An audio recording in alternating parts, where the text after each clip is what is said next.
Et donc, du coup, c'est chez Prétariat. C'est bon, Prétariat, et Taria, elle sait, et Johanna, elle sait. Voilà. Donc, Taria, je t'appelle.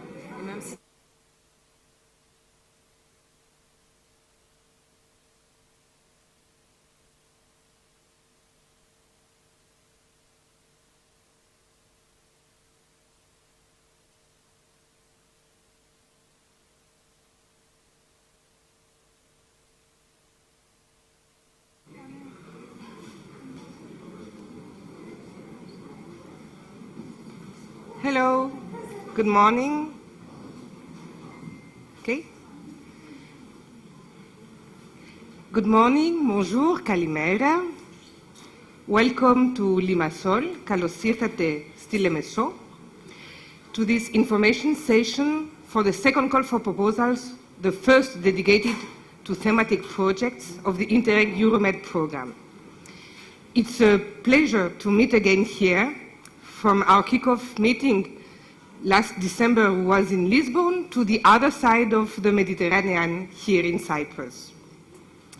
For all of you watching online from home or the office, we miss you and we wish we had you with us here.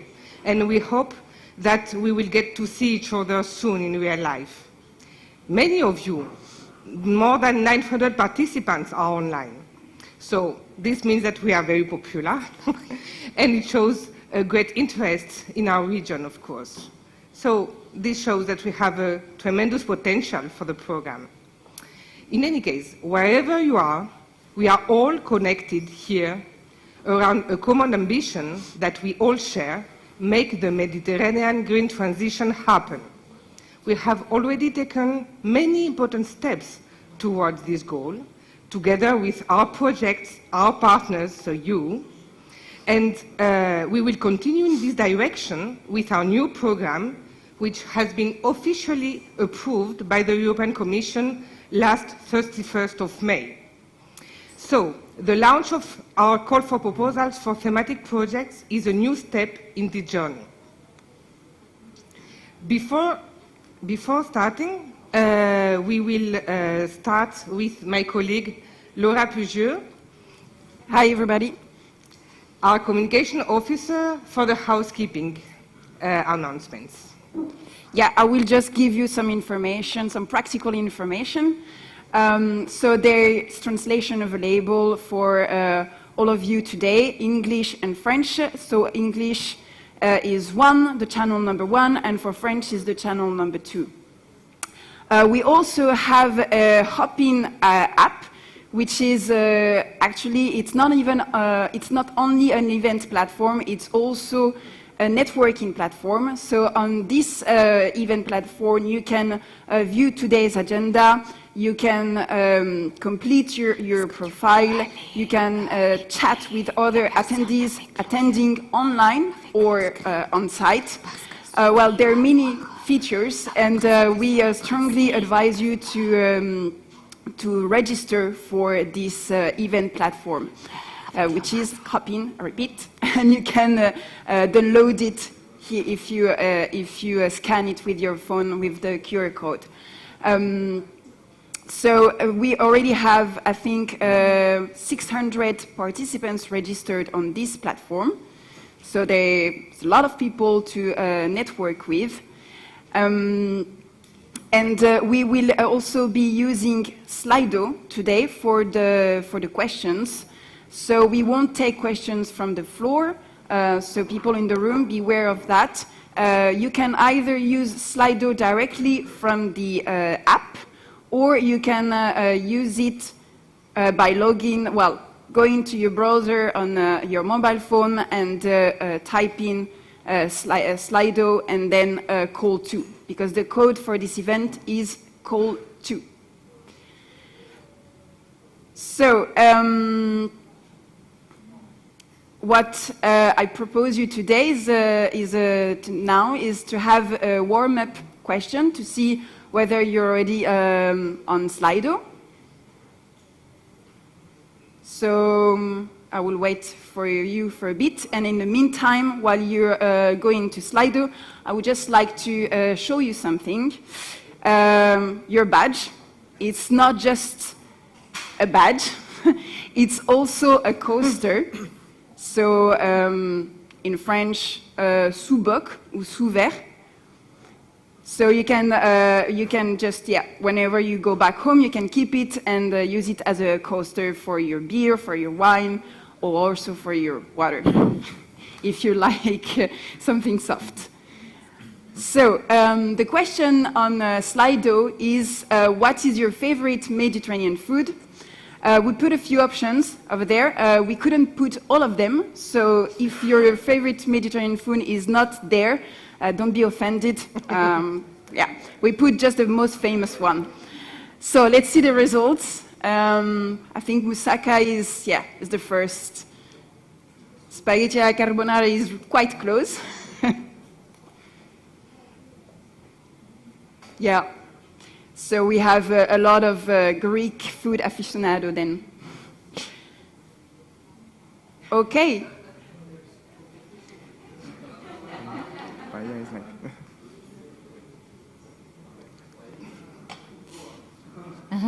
So that's it for my side. Thank you, Laura.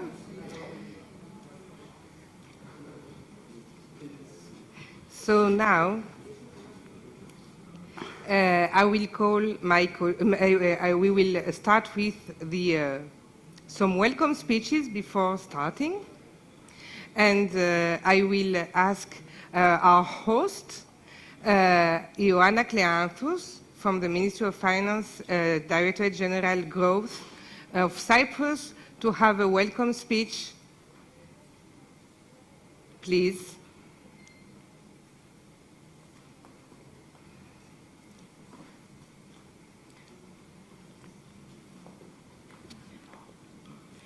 Dear colleagues, ladies and gentlemen, Kalimera σας, καλώς ορίσατε στη Λεμεσό. Good morning to all. I welcome you to today's Info Day about the second call of proposals with regard to thematic projects on Axis 1, Smarter Mediterranean, and 2, Greener Mediterranean of the Interreg Euromed program. We are very pleased that you have accepted our invitation and decided to join us either physically or online. And thank you very much for your participation. As already mentioned by Sofia, our program, Interreg Euromed, has been adopted by the European Commission on the 31st of May 2022, just recently. The main goal of the program, as you know, is to contribute to the transition towards a climate-neutral and resilient society. It aims at fighting the impact of global changes on the Mediterranean resources while ensuring a sustainable growth and the well-being of citizens. It is fully aligned with the UN Sustainable Goals, the 2030 Agenda for Sustainable Development, and the European Green Deal. It is clear that it responds to very important challenges we are currently facing, and all participating countries have a lot to gain from it. More specifically, it supports cooperation between 69 regions of 14 countries, which are Albania, Bosnia and Herzegovina, Bulgaria, Croatia, Cyprus, France, Greece, Italy, Malta, Montenegro, North Macedonia, Portugal, Slovenia, and Spain. The program is co-financed by the European Regional and Development Fund of the European Structural and Investment Funds with a co-financing rate of 80%. The beneficiaries of the Interreg Euromed program are public bodies, local government bodies, public law organizations, and private law entities, that is, SMEs and NGOs. In today's meeting, we have a busy agenda focusing on the presentation of the program's 4 missions: strengthening an innovative, sustainable economy, protecting, valorizing, restoring the natural environment and heritage, promoting green living areas, and enhancing sustainable tourism. Detailed information about the axis of Smarter and Greener Mediterranean that will be implemented via thematic thematic projects for which this second call is dedicated, as well as the amplification strategy, will be presented by the Joint Secretariat. At national level, I would like to underline that the Directorate General Growth, Ministry of Finance, as the national contact point and competent authority of Cyprus for the European Territorial Cooperation Programs, is at the disposal of all Cypriot partners to provide support, information, and advice on these programs, as well as on the national procedures. In closing, I would like to thank you once again for your interest and participation to this Info Day. Special thanks go, of course, to the Managing Authority, the Joint Secretariat, and my colleagues at DG Growth, who contributed to making our event come together. We wish a fruitful and successful outcome, and we hope that more in-person meetings will follow, leaving behind us the pandemic and all other challenging situations currently faced. Thank you all once again, and I now give the floor to Mrs. Tarja Richards from the Managing Authority. Thank you very much.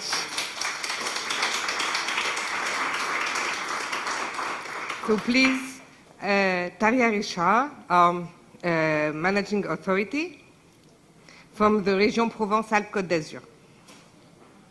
Good morning, Kalimera, everybody. Welcome to this first physical seminar of the new Euromed, Interreg Euromed program 21-27. We are very happy to have all of you here. We are also very happy to have many people online, many people. At the same time, we regret that these people you are online, but we understand the restrictions and limits. There are several sides for this type of organization, and we have been reflecting about it very much. And we continue because it's at the same time very good to have people present, because it's not only about information, it's about dialogue, conversation, cooperation, meeting people. And at the same time, it's democratic to offer the possibility to follow online, because our program area is very big. As you heard our colleague Joanna said just a minute ago, this is a very big program area. We have now 2 new states that joined the program and 3 new regions from Spain. So we have North Macedonia and Bulgaria, who are now our new members. And now we have 14 countries in the program. And of course, we hope that these new countries and new regions will be well integrated, and that there will be active partnership also including them. So I don't need to tell you any practical information, because our Cyprus colleagues and my colleagues from Secretariat have taken care of everything. So I'm just here for the team building. So it's very nice to have the privilege to open the 3rd edition of the series MED, because we have been managing authority, and we have been coordinating this program since 2007, these programs, because we first had MED, then we had Interreg MED, and now we have Interreg Euromed. So it's getting longer and larger each time, but there is a continuity. There is a continuity in what we put in place in 2014, a specific architecture of the program that needed a lot of discussion at that time, as many of you certainly remember.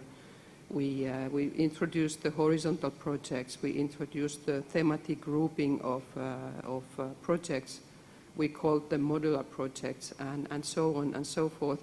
And now we have the good situation that we already established all this thanks to you, our project operators, because you were the ones who made it really happen concretely.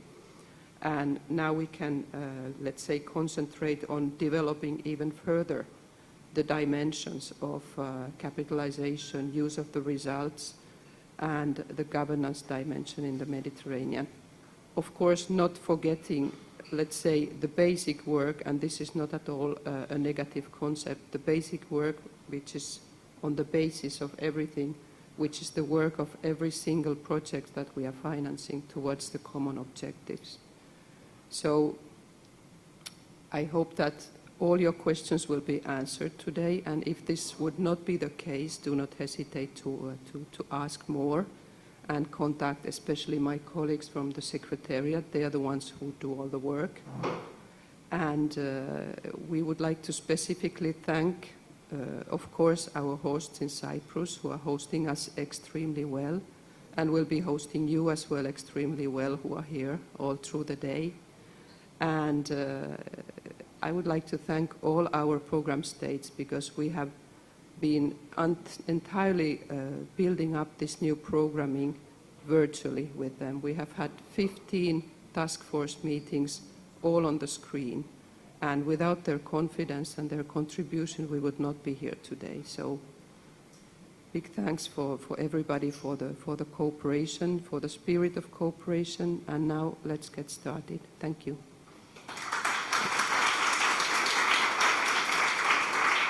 Thank you, Taya. So after those few introductory words by our host and our managing authority, I will present you the agenda. We have a series of presentations from the team of the Interreg Secretariat. We will begin with a short overview of the program for those not yet acquainted with it. Then we will continue with the presentation of the key features of this call, the application process, and all the tools you dispose to build a project proposal. After lunch, we will go deeper into the expectations of the call for each of the program missions in order to see concretely on what projects the project shall focus on. Lunchtime will be an opportunity to network for those here in Limassol, but also for those following online, because thanks to the event platform, you will have a lot of networking features. We are going to plan to close the event at 5 p.m. here Cyprus time. This means 3 in Western Mediterranean countries, 4 in Central Mediterranean countries. So let's be mindful of timekeeping, please, for all of us. And as you have noticed, once again, we have tried to be as green as possible in the preparation of this event. So no paper, you can find the agenda on the walls and on some posters, and also on the app, on the Hopin app. However, this time we went even further. The carbon footprint of the event will be assessed, thanks to the methodology developed by our projects on carbon footprint. And for this reason, we need you to answer a couple of questions about the transport you took to come here, your hotel, etc. We would be very grateful if we could answer to them through Slido. Without your input, we will not be able to assess our carbon footprint and try and offset it. So we really count on you of that, and we will try to adopt these new habits in the different events we are going to organize. So now let's start.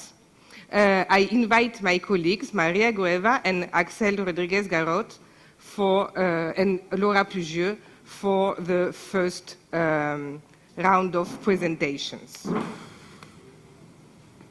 Thank you.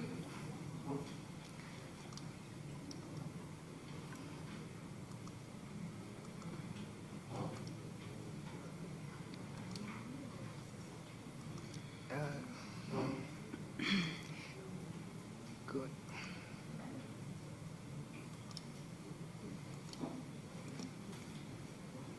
Sorry, we have just a technical, okay. Okay. That's good. Sorry.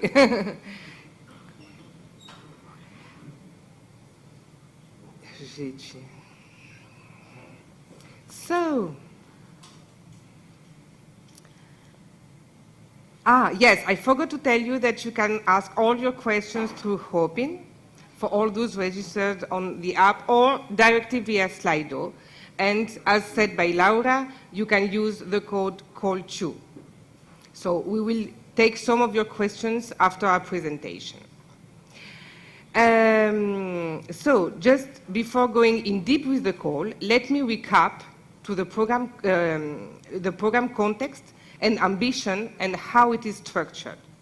I will briefly talk you about our outstanding result simplification strategy to well explain its scope and the role of each of us in its implementation in order to have our project results resonate across the whole Mediterranean. For that, I will switch into French for this part to balance the use of our two official languages. So, 1 minute for you to put your headsets. Perfect, thank you. Donc, le programme... So, Interreg program is a transnational program from 69 countries from the north of Africa to the north of Europe. We have 294 millions. The contents and the methodology have been decided by the participating countries and approved by the European Commission. As already mentioned, it has been approved on the 31st May. Our ambition is to sustain, to maintain, to support a resilient and green economy in line with the European Pact in order to launch this sustainable development and sustainable tourism. Thanks to coordination and cooperation amongst all the involved parties, the collaboration with the other authorities and the other states of the Mediterranean and the participation of the northern and southern European countries is imperative in order to achieve our goals and our ambitions. It's a real challenge to remain resilient, and this is why we wish to guarantee this sustainability missions. First of all is to reinforce a sustainable and lasting economy.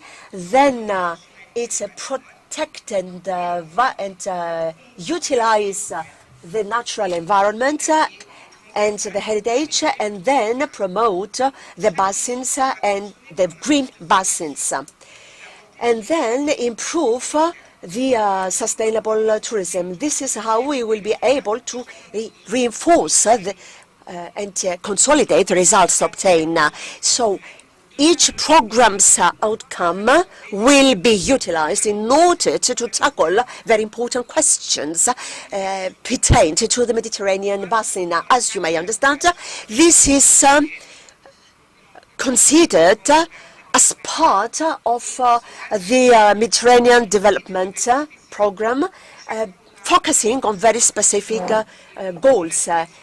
Each program is to be selected. We have selected our priorities: governance priority, sustainable tourism, more intelligent Mediterranean and green Mediterranean, more green, which embrace all the themes or the questions registered, and we have as a priority better governance of the Mediterranean, which are definitely the spine, the focus point of the whole thematic project, with all the initiatives, the strategies to be implemented in the Mediterranean region. And then we have opted for specific goals included in this mission, and we will talk in detail later on to see that we have objectives per mission, and we will start this afternoon to talk in detail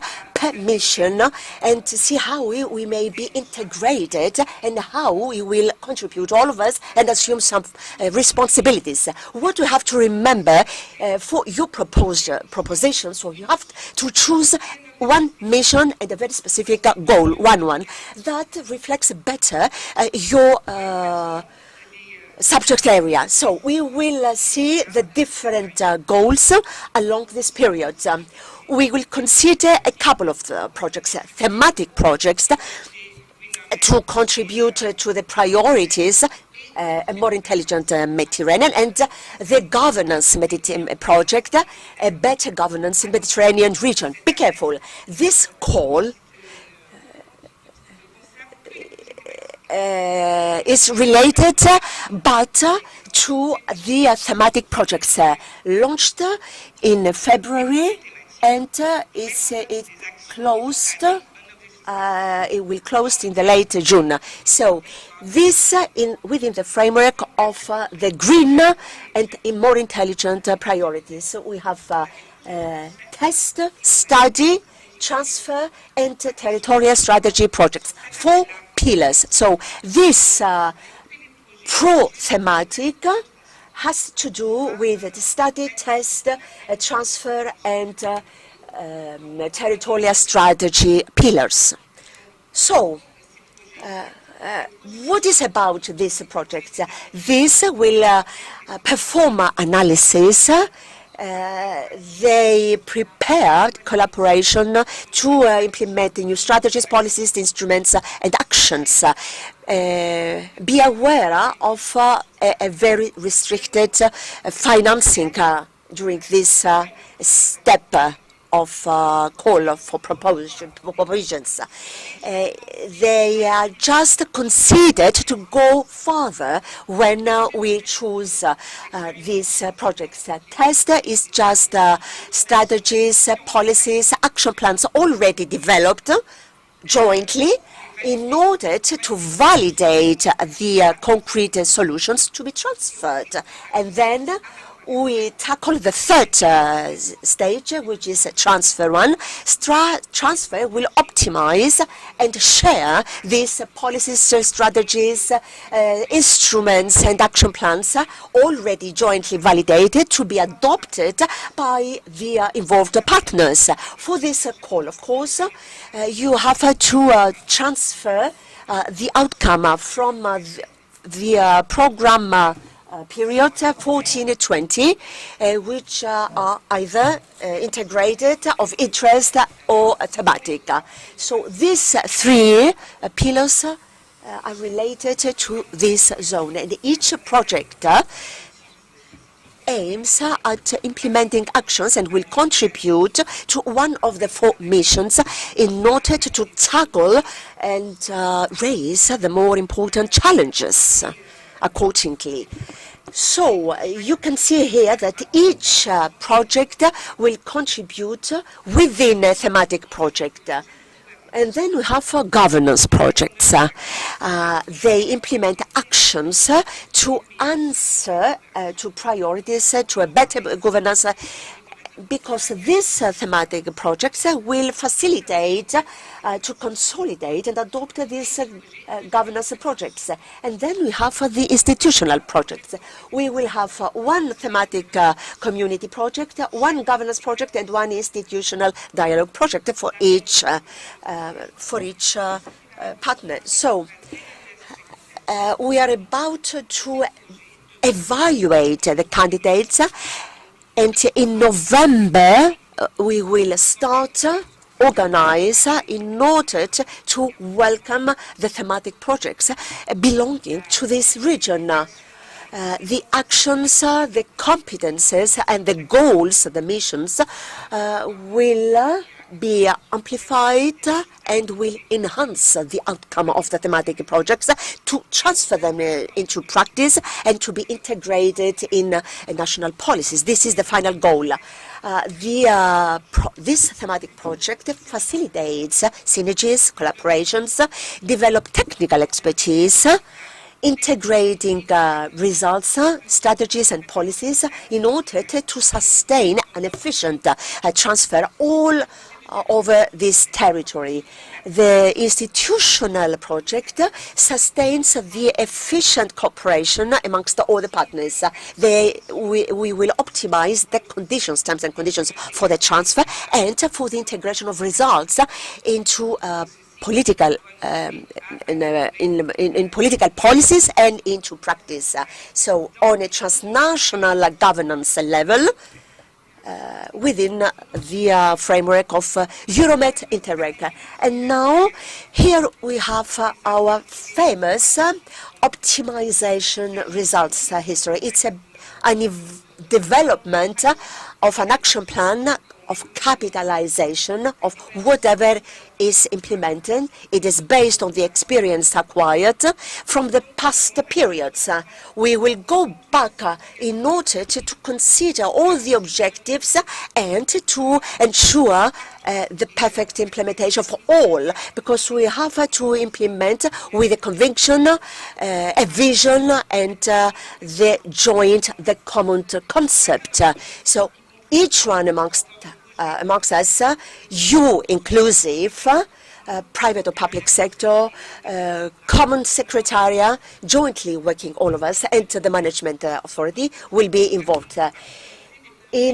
From 2007 to 2013, we added activities, test studies, the diffusion of our results, independent results on each thematic project, and at the end we ask for a capitalization of these results. It was a very expanded diffusion of all these in order to be able to go further. We also had committed experts at the end of the period in order to set up clusters, thematic clusters. But as most of these defined projects are not definitely applicable everywhere across the zone, we had the idea to program better and to focus on projects carrying out studies on the maritime thematic projects. And all these capitalization and actions plan have been grouped together, run by the transversal capitalization project in order to clarify in anticipation, to group them per goals, and this allowed us to be more efficient, much more efficient. And this is why we proceeded to integrate capitalization in this concept of projects in order to implement. And this is why in 2014, we managed to improve the quality of the outcome of these projects, and we divided in modules all these standards, which allowed us to conclude very specific partnerships, focusing on specific activities corresponding to their competences. So these projects became thematic module projects.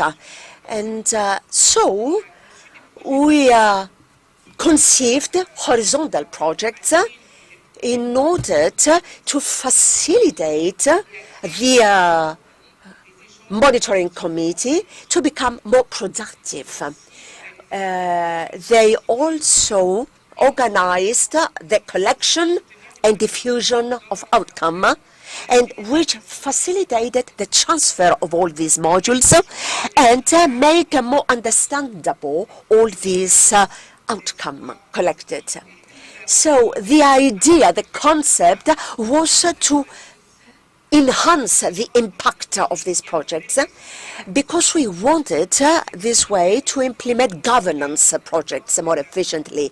And this is why we conceived a panoramic project engaged in an interaction amongst the main partners in order to focus on strategy projects.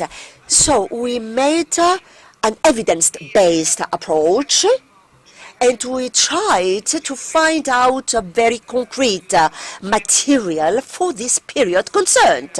And so the problem there is that we had some discrepancy between the thematic and governance projects, the concept, the capitalization, and the ambitions under this project. So we decided to tackle this integration and tackle another level and conceive a new strategy, capitalization together with governance to become more efficient. So we will see so.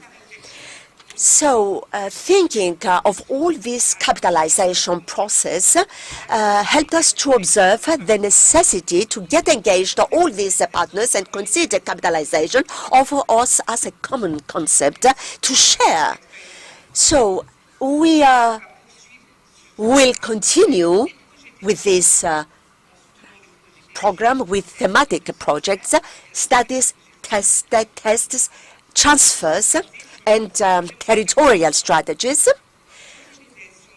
And all the results and all the reactions will be reutilizable, revalorized, and this time these projects will be grouped not per specific project but per mission. So the project committee will implement community thematics, and they will work in conjunction with institutional projects, with governance projects, and they will be twin projects, and they will have the same mission, and they will be complementary.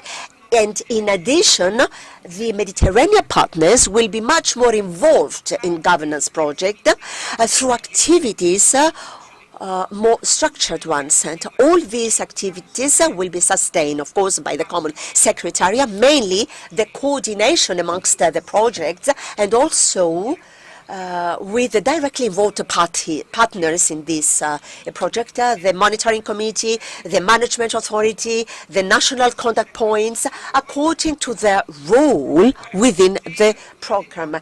This has been the starting point to pass from capitalization to the optimization, which is a very efficient process. This is a collective way of thinking, fixing goals of the project and helping pushing the improvement of our thematic projects, which will make the difference, of course. And this is how we will pass from communication to optimization strategy outcome, which will get integrated all the parties involved for a higher profit for all and a positive impact, which is definitely the thinking, the rationale of this. It's just to think, to believe, is to believe in what we are doing, first of all, because if you believe in what you're doing, you will be wishing and will be willing to share, and this will be of high quality. Then you will wish to give to other people because it will be transferable and utilizable, and then you will wish to inspire the others with this outcome.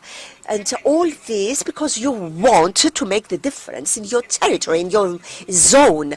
And this conviction is also a vision which defines capitalization, considering that it's a whole of procedures allowing this consolidation of experiences, to reutilize this knowledge, to integrate all this knowledge in other institutions with a view to optimize the terms and conditions to improve territorial and national policies and strategies to enhance the impact of these projects on a resilient and sustainable societies. This will be done by feeding up a social dialogue comprising all these Mediterranean programs, the visions, the goals.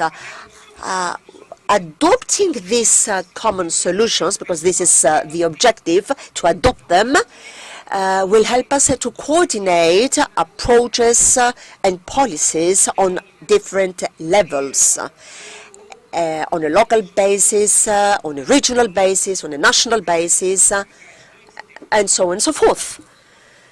So, capitalization, within capitalization, we've got 3 goals.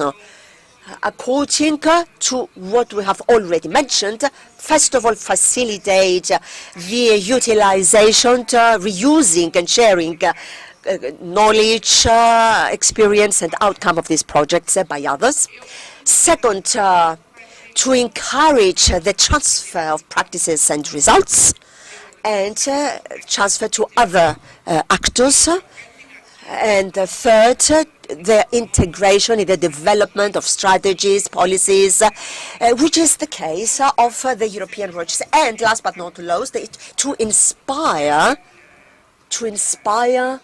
the coordination amongst the various partners. But all this, it is up to the thematic projects to consider, meaning the partners will be more involved in all this. For example, governance project, which will be the bride affair of this project. But as already mentioned, the results of thematic projects, which are evidence-based, reflecting the territories. So it's the heart, it's the core. This thematic project is the core and the guaranteeing high-quality results. And this will rely on what already exists, which have been crowned with success to maximize the positive impact.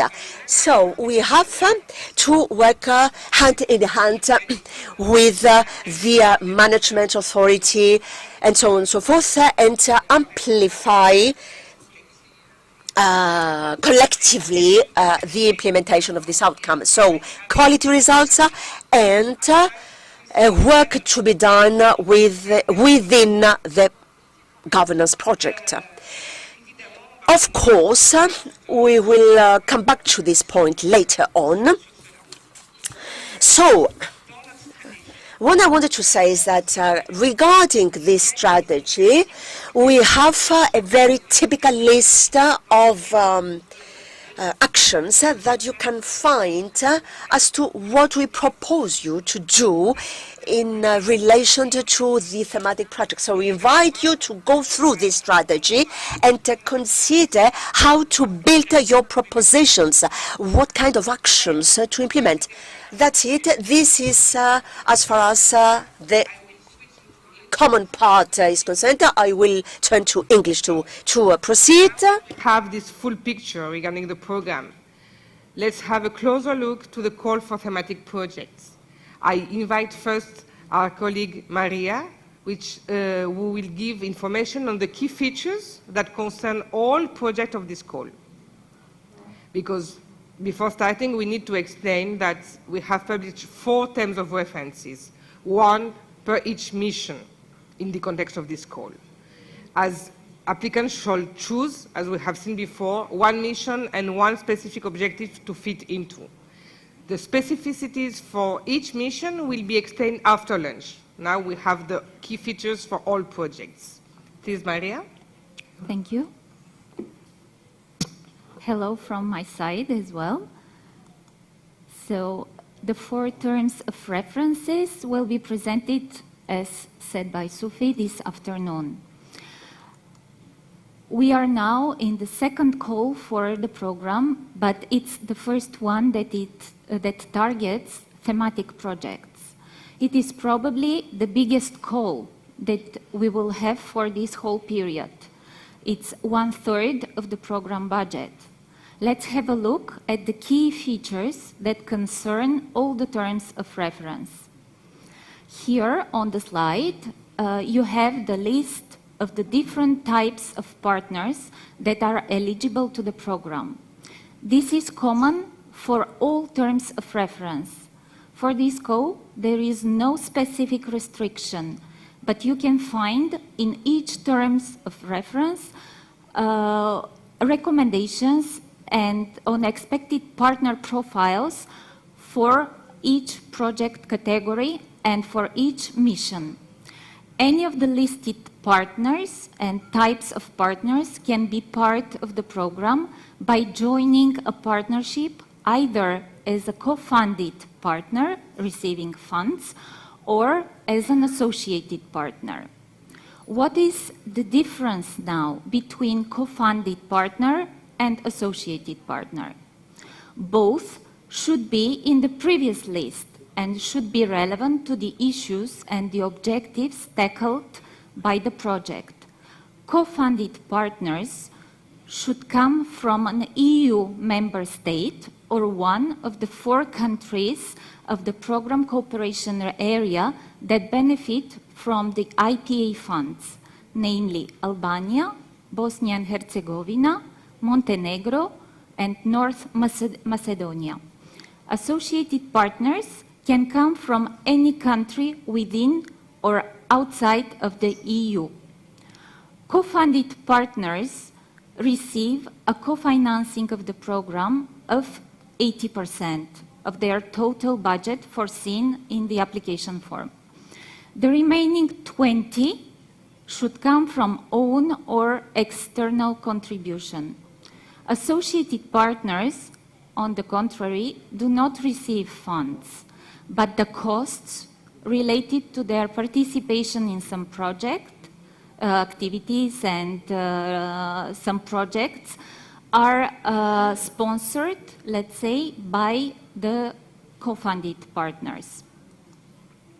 Co-funded partners must be a limited number just to ensure a smooth implementation and management of the project.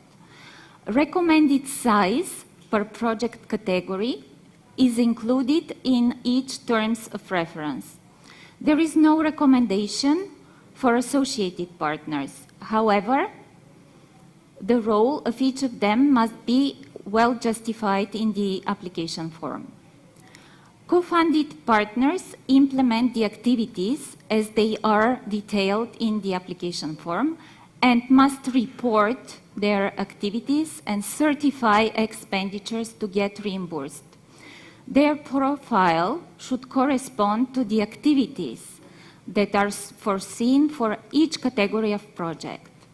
Associated partners take part in the project activities depending on their added value. There are 3 main roles that are defined for associated partner: an advisory one, an end beneficiary or user, and an observer. Given the ambition of the program, in addition to the associated partners from the program cooperation area, associated partners from outside the program area are welcome. So we would like to see southern and eastern Mediterranean shores, other Balkan countries that participate and are interested in linking Mediterranean priorities of the 4 missions of the program. Their participation in projects is very much encouraged. Associated partners can be as well a bridge between the program, the Interreg-Euromed program, and other programs or other initiatives, thus facilitating these inter-program exchanges that we would like to have within this period. Now, what about the expected partnership? A minimum of 5 countries from the Interreg-Euromed cooperation area should be present. This means IPA or ERDF partners that are located in the 69 regions of the program. The lead partner, it should be a public body or a body governed by public law. Just a note, partners from IPA countries can now apply as lead partners in this goal. There is no limit set for participation of partners per country, but the most important thing is that in the assessment of the projects, we will see how this transnationality is shown in the partnership. What about the project duration? Sorry, I just forgot to mention one other thing important. At least 2 partners that are should be based in EU regions for this call.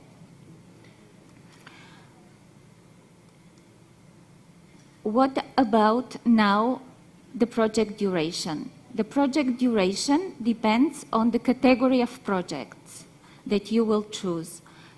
Each pictogram here on the slide refers to a category of project, a study one, a testing one, or a transfer one. So for study projects, we preview 27 months, 33 months for transfer testing project, and thank you, and 27 months for a transfer project. Project duration here includes as well the closure activities of the project. So this is something new within this period. You will have in total all these months, you will not have extra months for the closure. So at the end of the 27th month for studying project, you should provide all the closing documents for the project. We plan as a starting date the 1st of May 2023, considering that, let's say, study and test projects will be given the possibility at the end of the project to gain access to extra funds with a restricted call just for follow-up activities. What we would like to see if you submit this kind of projects, it's that these projects have a vision to continue. So there are activities already previewed for continuation of these activities drafted especially for the project. Here you have the documents referring to the project manual, the terms of reference, and the courtesy application form that you can consult on this. What about the thematic project's budget? Here you have an indicative and a recommended size of the project budget for each category of projects. The total budget is the EU contribution plus the co-financing provided by national or own funds. We remind that the co-financing rate is fixed to 80%, while the national co-financing to 20%.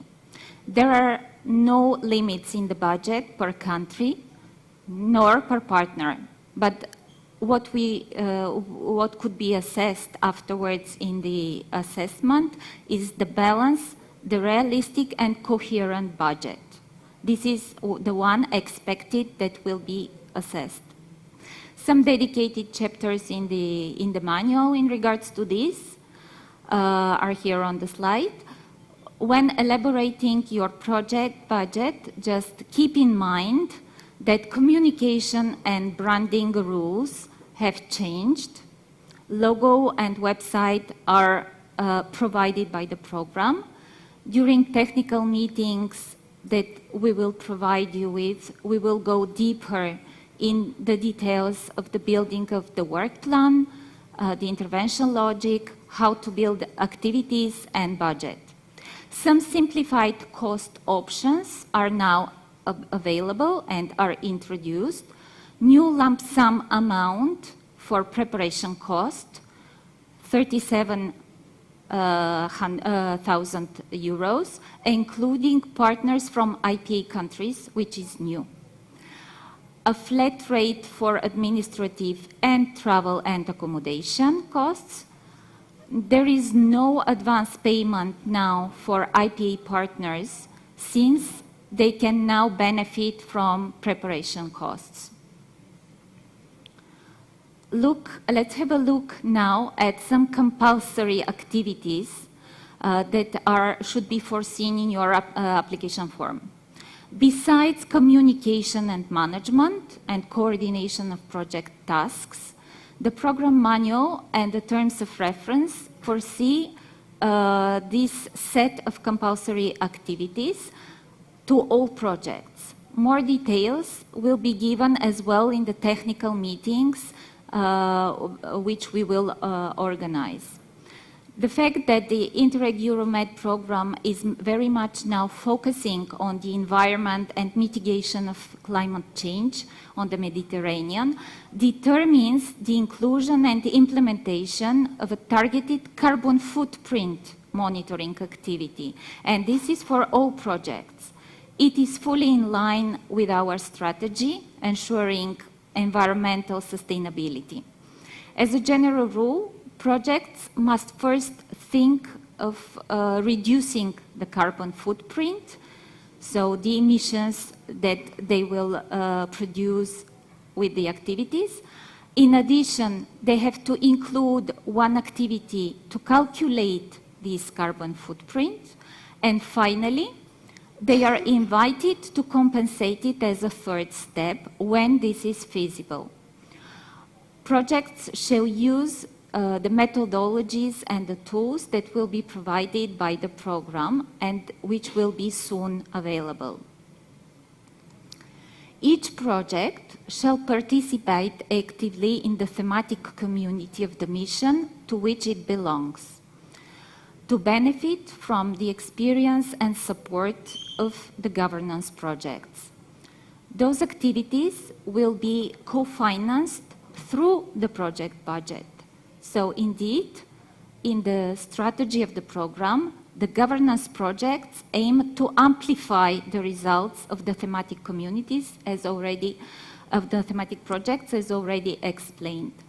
And they should act not individually, but rather in a combination with the results of other projects in order to achieve objectives of higher importance than those that are set in the project.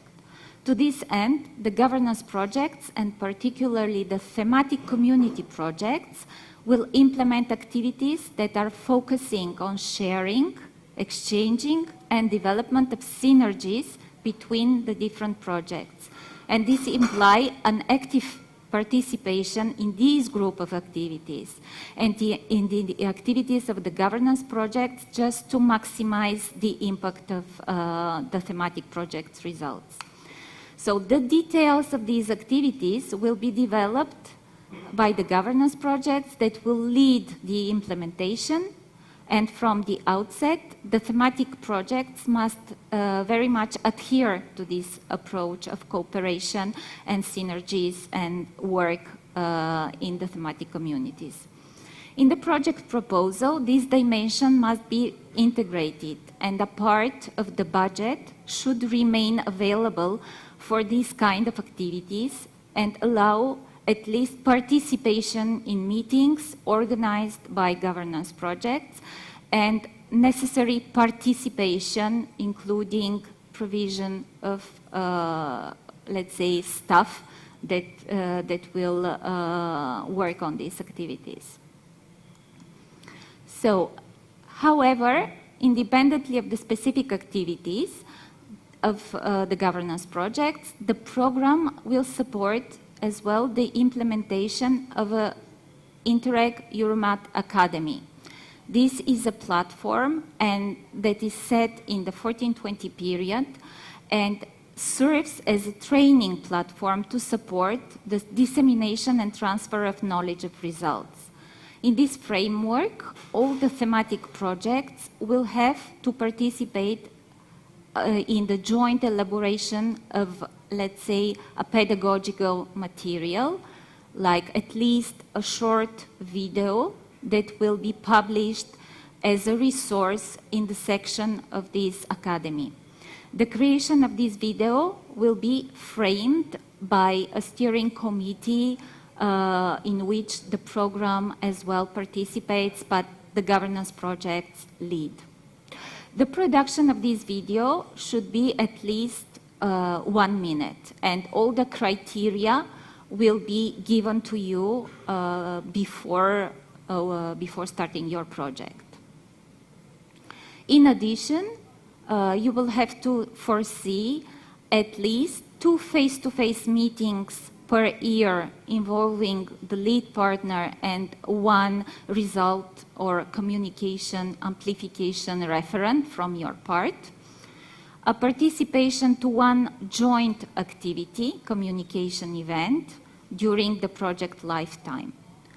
For more details on the activities, you can refer well to the program manual and the dedicated chapters. What about the target groups? The core target groups of the program consists mainly of national, regional, and local public authorities engaged in policy making, together with other relevant bodies that are responsible for the definition and implementation of policies. This core group is the main target group of the program. Depending now on the field of intervention, on the mission, the administrative structure of each, let's say, country that participates in the program, these public institutions may vary. So main actions are addressed to reinforce the skills of public authorities and improve this decision-making and policy-making.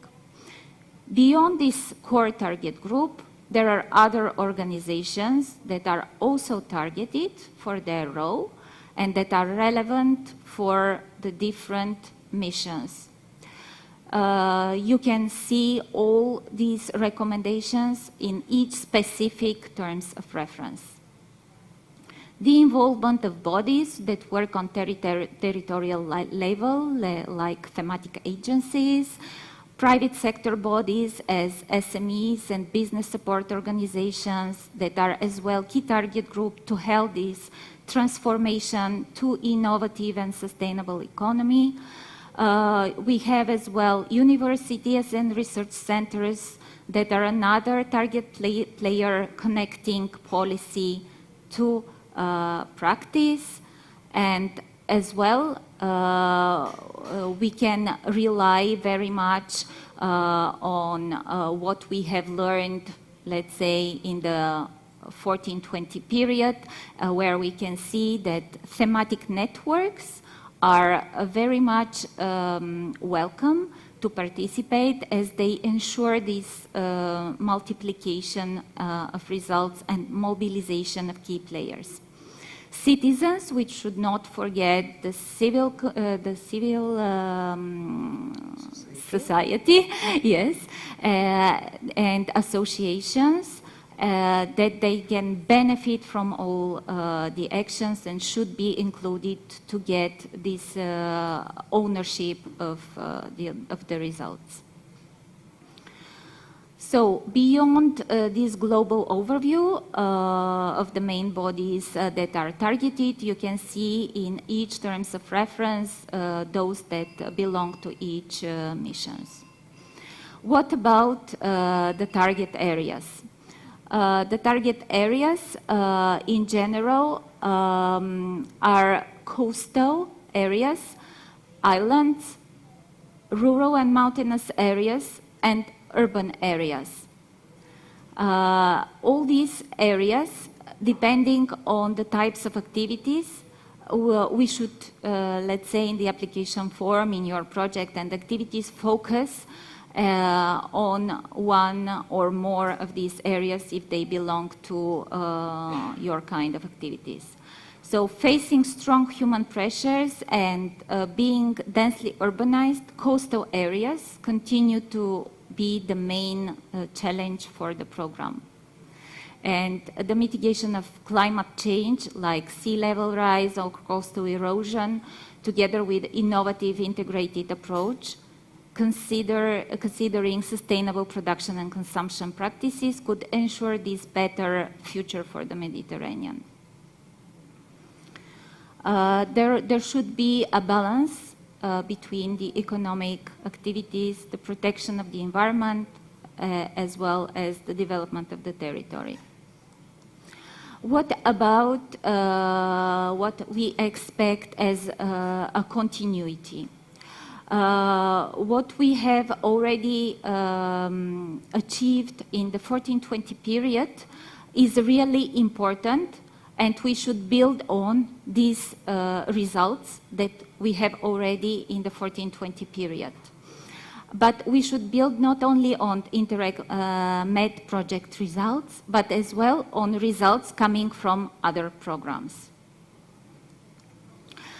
We should work very much in complementarity with initiatives. It's not the only program that is present on the Mediterranean. We share the same challenges, and especially the initiatives and the programs listed on the slide are those with which we would like very much to connect and work in synergy. Find a complementarity of your actions with the priorities of these initiatives is really important. So here I can give... Perhaps we should... Yeah. Yeah. Yes, thank you very much, Maria. So before continuing, if you have some questions already on Slido, we can start with a short round of questions, just to keep you awake.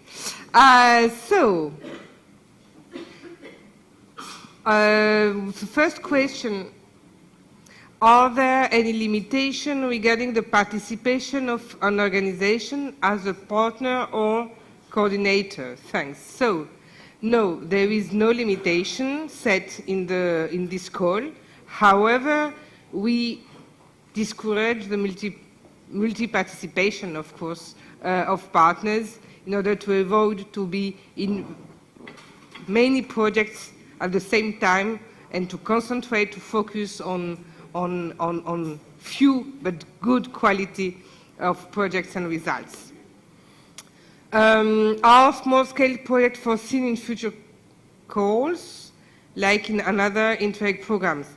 Through the testing projects, small-scale investments are possible if they are needed to test the solutions proposed. So there is a possibility here to have small-scale and equipment activities, but not projects. It's not small-scale projects. It's some small-scale investments within testing activities in a project. So then, could we merge studying with testing and testing with transferring? No. This is new. We did it in 14-20, but we stop now. So we have only or study or test or transfer with a possibility to apply through the fast lane process to a restricted call to continue. Is a study phase recommended before testing and transferring the project, or can it be based on experience? The objective to have directly testing, transferring, or study project is that you can go directly to testing or transferring depending on what you have already done, on experience, based on results already achieved by you, by your partners, by other projects. So the objective is to reuse the existing and to go further. So yes, of course, it's encouraged. Is there a preference or benefit if it is a continuation project of another Interreg or Horizon Europe? No, it will depend on what you propose, and this will be assessed. There is no specific benefit if it's from Interreg or from another kind of program, for example. Carbon footprint monitoring activity should be included in the work package management. We won't have any work package management anymore. So no. This is new. So no, the management activities, we don't have a specific work package on management activities because we don't need to have them listed. You know what you have to do, we know what you have to do. So this is now, of course, you have to think about the management costs you will have, but you don't need to detail the management activities in the application form. You will have only one question on how you intend to manage your project and your partnership, but not with a list of activities. I take this opportunity to say that we won't have anymore a work package on communication either. But you will detail the communication activities in the other work packages because the communication activities are here to support the activities set in each of the work packages which are focused on a specific objective of your project. You will build your work packages depending on the specific objectives of your project. So in order to reach an objective, you will have different activities, including communication activities. This is, we tried to simplify a little bit things in the application form. You will see that when you will see the template of the application form. We will discuss details on that, how to build the work plan in technical meetings. So don't worry about that. We will have the time to detail all that together. Just to mention that these yes. technical meetings will be online. Yeah. So there will be an easy way to enroll. Exactly. Can you please elaborate or provide details on the fast lane for thematic projects? We have time for that. First, concentrate on your first project here, and at the end we will discuss that. But yes, the idea here is that at the end of your project, study or test, we will assess together the results of your project, and if you wish to go further, so from study to test or from test to transfer, based on our assessment, you will have the possibility to enter a restricted call for proposals in order to propose a follow-up, let's say, of your project in the other type of activity, from study to test, test to transfer. This is the idea.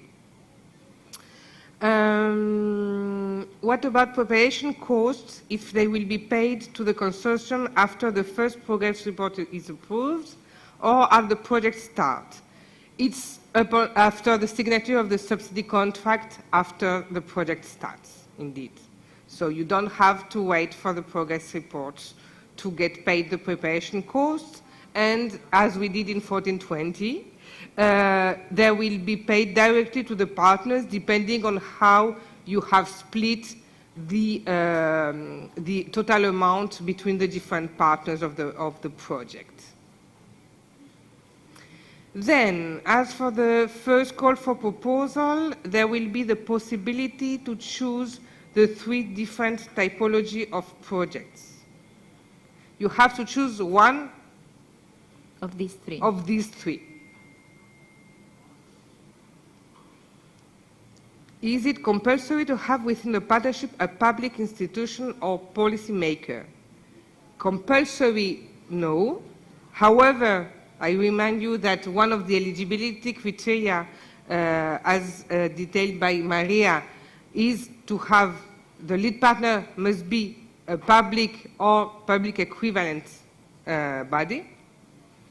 And depending on the objectives of your project, it has to be important to consider the need to engage decision makers and policy makers in your project for the embedding and for the adoption of your results.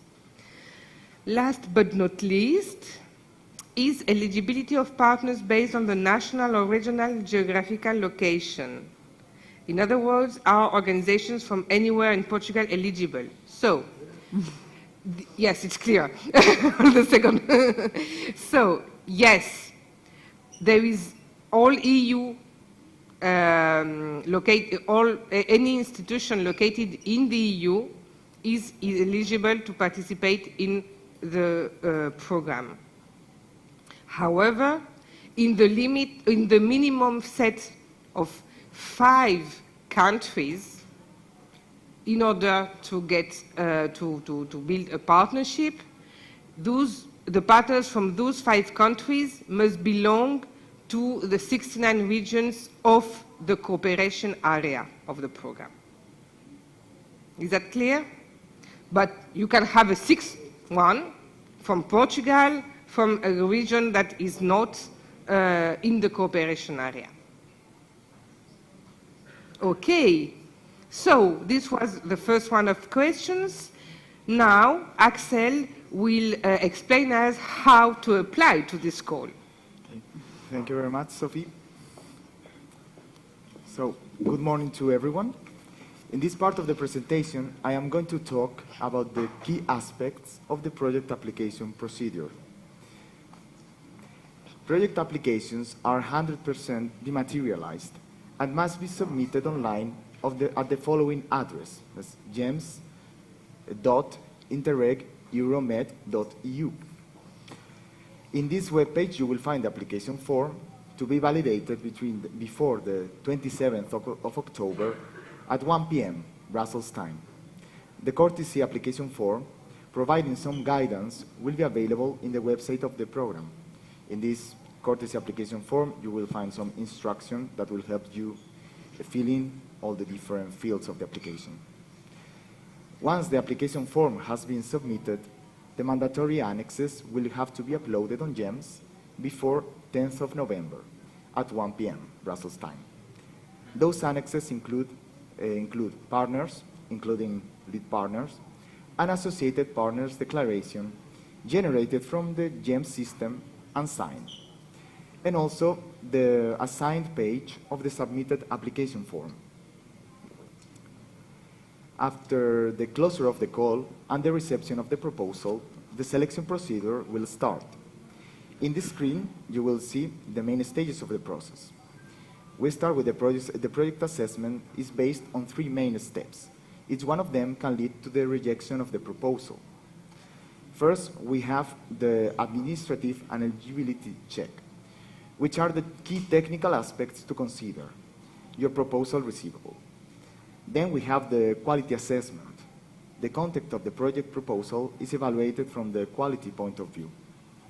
Projects will be selected, taking into consideration their score in descending order, the position of each national delegation, and the budget availability for the call.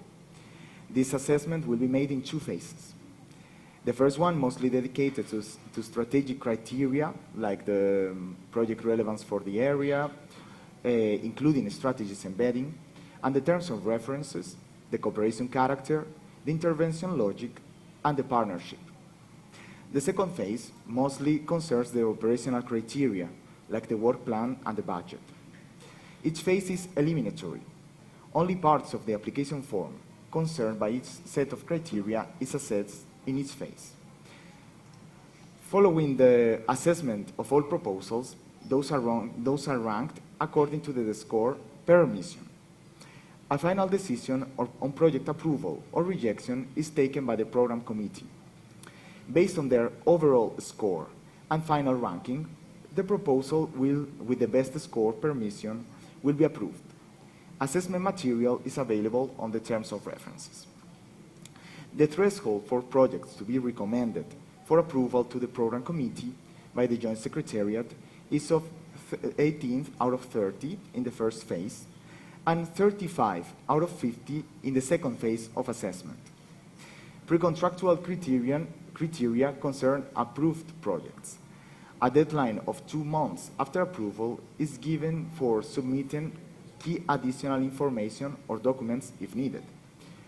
Letters of commitment are not longer an eligibility criterion, but a pre-contractual criterion.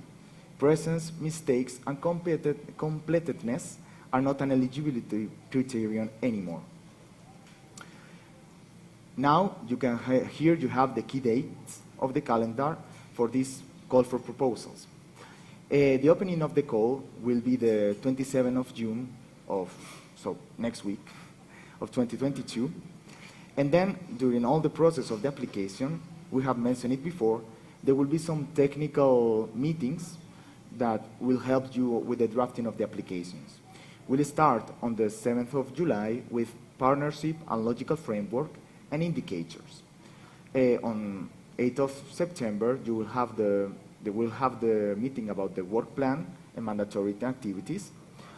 On the 22nd of September, we will have budget, eligibility of expenditures, annexes, and then if you have some questions left, because of course during all those meetings you will have the opportunity to raise your questions, if there's something left, we will have on the 6th of October a Q&A session.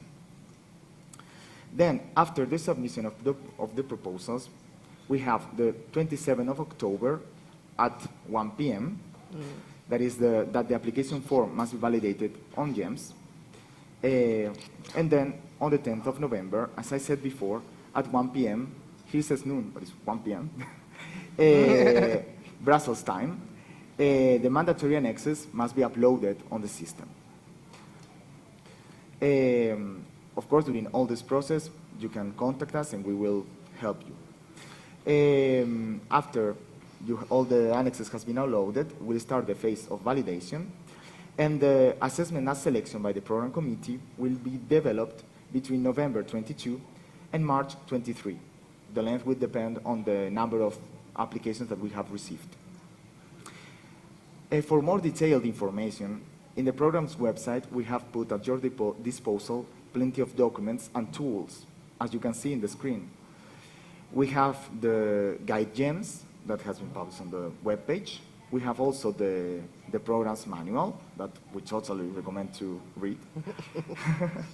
We have a system of frequent asked questions, so you can send your questions, and you can also check those questions that has been published before by the other applicants. Yep, we will try to reply as much as possible. Finally, we would like to give you a few tips for the construction of your application form. First of all, we recommend you to be consistent with the call objectives, the action, the budget, the partnership. For this purpose, we totally recommend you to read the intervention logic that is available on the program's manual. Then we also recommend you to answer the question, how could my project lead to a concrete change? For example, we give you an example of sentence that you could include, saying, by increasing the fraction of recycled plastic waste, the project will substantially reduce plastic waste generation from X tons of plastic use per year to X tons. So very concrete. And finally, be precise and straightforward. For example, with a sentence, by promoting the restoration of water polluted environments, the project will contribute to Goal 6 of the UN Sustainable Development Objectives. And that's all for my side. Thank you very much, and we wait for your project proposals. Thank you very much, Axel. So, last but not least now, Laura, could you please give us some information about the tools that we have developed for applicants and beneficiaries? Yes, thank you, Sophie. Just before starting my presentation, I would just like to remind you that we are on Twitter, so if you want to share your pictures, your comments about today's event, just go on Twitter and tweet or retweet the tweets that you see inserted, and don't forget to tag us with the hashtag Interreg.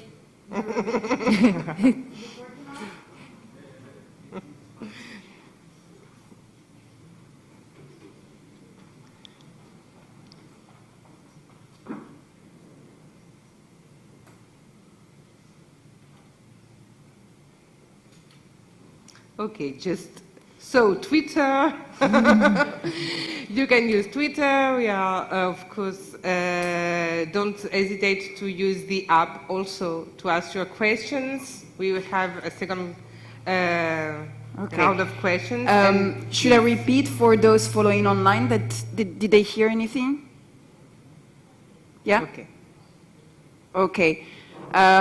So yeah, don't forget to use Twitter and use the hashtag InterregEuromed if you post pictures or comment about today's event. Also, just technical information for those of you who have registered for our event platform Hop-In. It is best used on a desktop than on your cell phone. Through the cell phone, you don't have access to all of the features like chat and organize meetings and this kind of thing. So we recommend you to use it on your desktop. Okay, so now let's switch to my presentation. So what's new regarding communication? I'm going to state some obvious facts that probably most of you know already, but for those of you who are not following our previous events, I'm going to repeat it. So we changed the program. We have program's name. So the program is now called InterregEuromed, and we are talking about the Interreg-Euromed cooperation area. So please, when you write your project proposal, I don't want to see anything like Med area or something like that, you know, because this is from 2007 and 2013 programming period. So it's past. Now it's Interreg-Euromed cooperation area. I know it's a bit long, but well, that's the way it is. We have a new logo, which you can see is empty here because actually yesterday during the monitoring committee, we decided to change the logo that you can see at the bottom of the slide. It's not going to be anything big, but still it will be a bit different. So that's why I didn't put the new logo there, because we are going to start the process of changing it. So the branding, for those of you who have been on our website, they probably noticed this leaf, which we call our distinctive feature. So why did we choose this distinctive feature? Well, because it represents a digital print mixed together with a leaf. The leaf represents, of course, the environment that the program is very much focused on for this programming period. And the digital print, it represents our carbon footprint on the environment, and also the circle of the tree. I don't really know the word in English for this, but you probably get me. And also it represents some waves and the technology and innovation. So all these mixed together, this is what the graphic designers came up with. We have 4 icons for all the missions that my colleague explained. So for the innovative sustainable economy, we have this blue icon. For the green living areas, it's the green icon.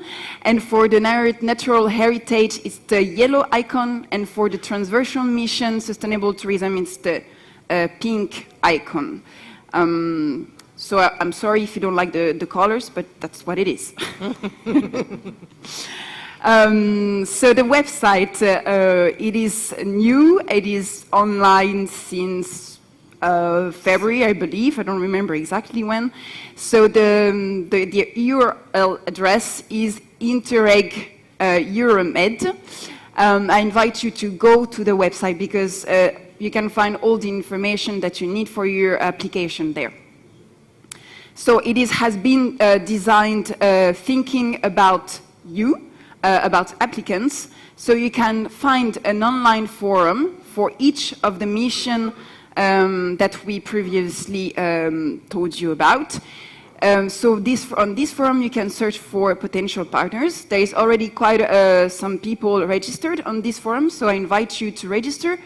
If you want to see the posts that people have already published on the forum, you can go and see them without the need to log in. However, if you want to answer those posts, you need to log in. This is to avoid spam.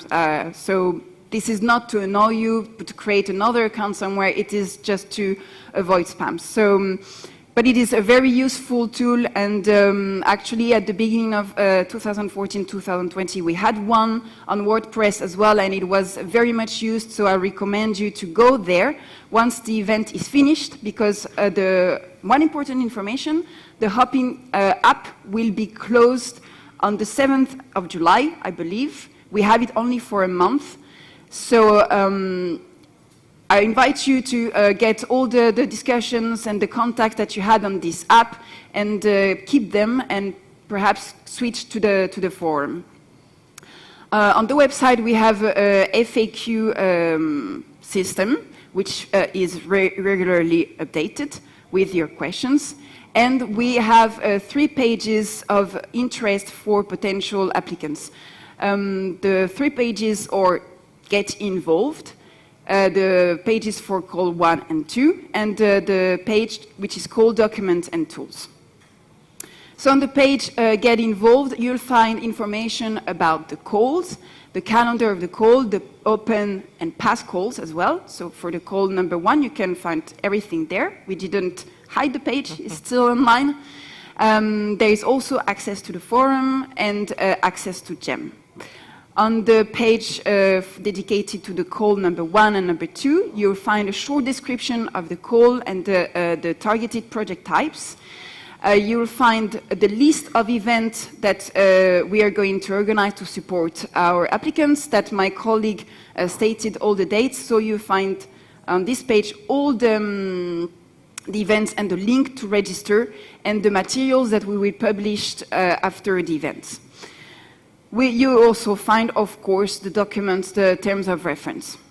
On the page, the documents and tools, you will find the program documents, so the program manual, some tutorials, the user manual for GEMS, and so on, and the FAQ. So this is where you can find the Get Involved page, the most important one, let's say. So now the FAQ system. So for this programming period, we decided to set up a new way of communicating with you guys. We wanted to make it easier for everybody to ask their questions and also to benefit from the answers of the other applicants. So we decided to, that it's best if you give us your questions on this FAQ. This is where how it looks like. So you can just go on the FAQ and have a look if your answer is not, if you have a question, if the question is already there, if there is the answer to your question. If not, you can just send us your question through this form. You need to be logged in to send the question. Of course, if you created an account for the forum, it's the same account. So you don't need to create a second account to send your question for the FAQ. It's the same thing.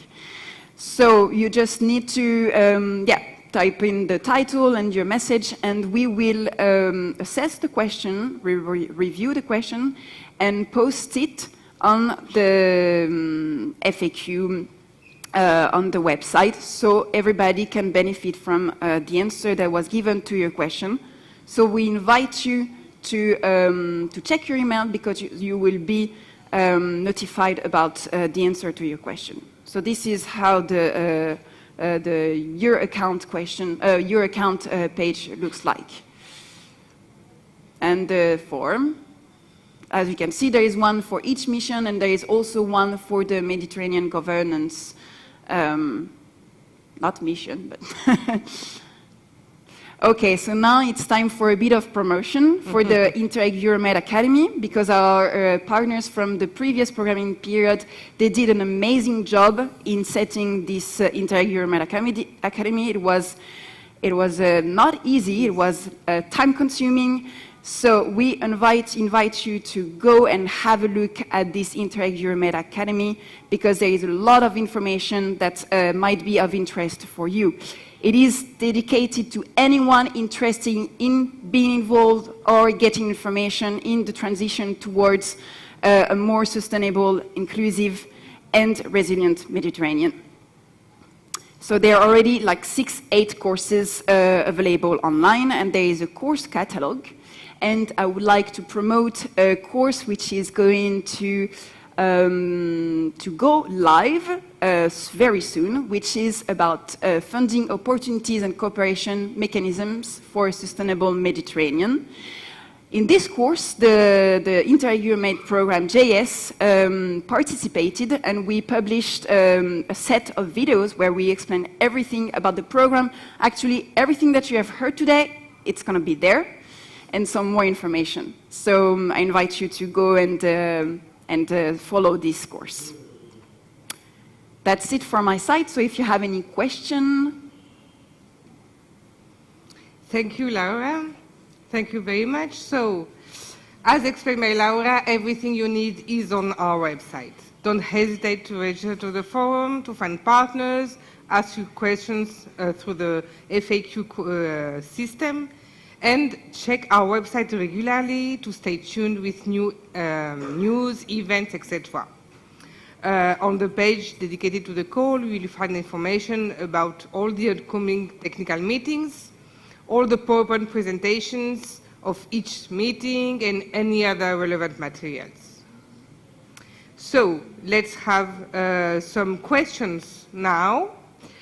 Is there any requirement about the financial capacity of the private organizations? So at program level, we don't set a threshold, particular threshold. However, the financial capacity of any organization will be verified by the JS in cooperation with the national authorities in order to ensure that the partner has the capacity financially and administratively to be involved in a project, in an Interreg project, because you know that as you will be reimbursed, your expenditure will be reimbursed, you need to have the financial capacity first to spend. So we have, our system to reimburse is quite, let's say, quicker than it was some years ago. However, still it takes time. So you need to have this possibility to engage your expenditure, to pay, and then to be reimbursed some month after. When will be open the registration for the technical webinars? For the one of July, it's already open. For the one on the 7th of July, it's open, the registration. And for September, we will open them in few days within July, let's say. So you can register, there is no limit, so don't be afraid. You can register until the last minute, as everything will be online. When is the second call for thematic project previewed? Okay, the second call for thematic project. So one dedicated to strategic territorial projects is foreseen for spring 2023. The other one for study, test, and transfer for 2024 for the moment, but all these are indicative dates, of course. It will depend on how it's going on. Are there recommendations about the maximum number of target areas to address? If the topic is relevant to all, should we nonetheless try to focus only on some? This depends on what you want to do on the focus of your project. You can have a specific focus on some targeted areas, or the topic of your project is for all targeted areas, for all areas, so there is no specific focus. This really depends on your project. It's not mandatory to focus on one target area or another. Will the program provide or suggest any mechanism for the projects to offset CO2 emissions? Yes, we will give you everything. We will give you a methodology. We will give you a tool to use. You don't have anything to do than to put the information, the data needed for the offsetting, for the calculation. Then for the offsetting, we will give you also a list of projects that, that you can choose to offset. But we will discuss that in details in a technical meeting, because for the offsetting, it has to be within the time period of the project, etc. So not sure that this is really possible for all of the projects. We will see that together. It's just that you have to provide this activity available and budgeted. Yes.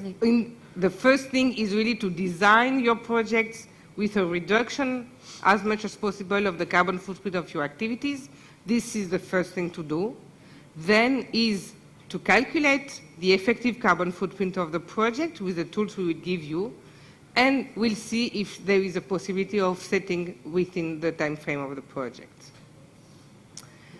Even if there is no work package management, will the partners have the option of allocating funds for the management and coordination of the project? All the expenditure you need for the management of the project has to be foreseen in the overall budget. Let's here also precise that the budget now in the application form is not per budget line and work package, but only per budget line.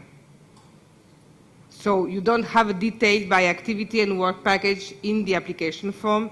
It's only per budget line and per period at partner level. So this means that you just have to foresee the overall expenditure budget you need for all your activities, including in that the management activities.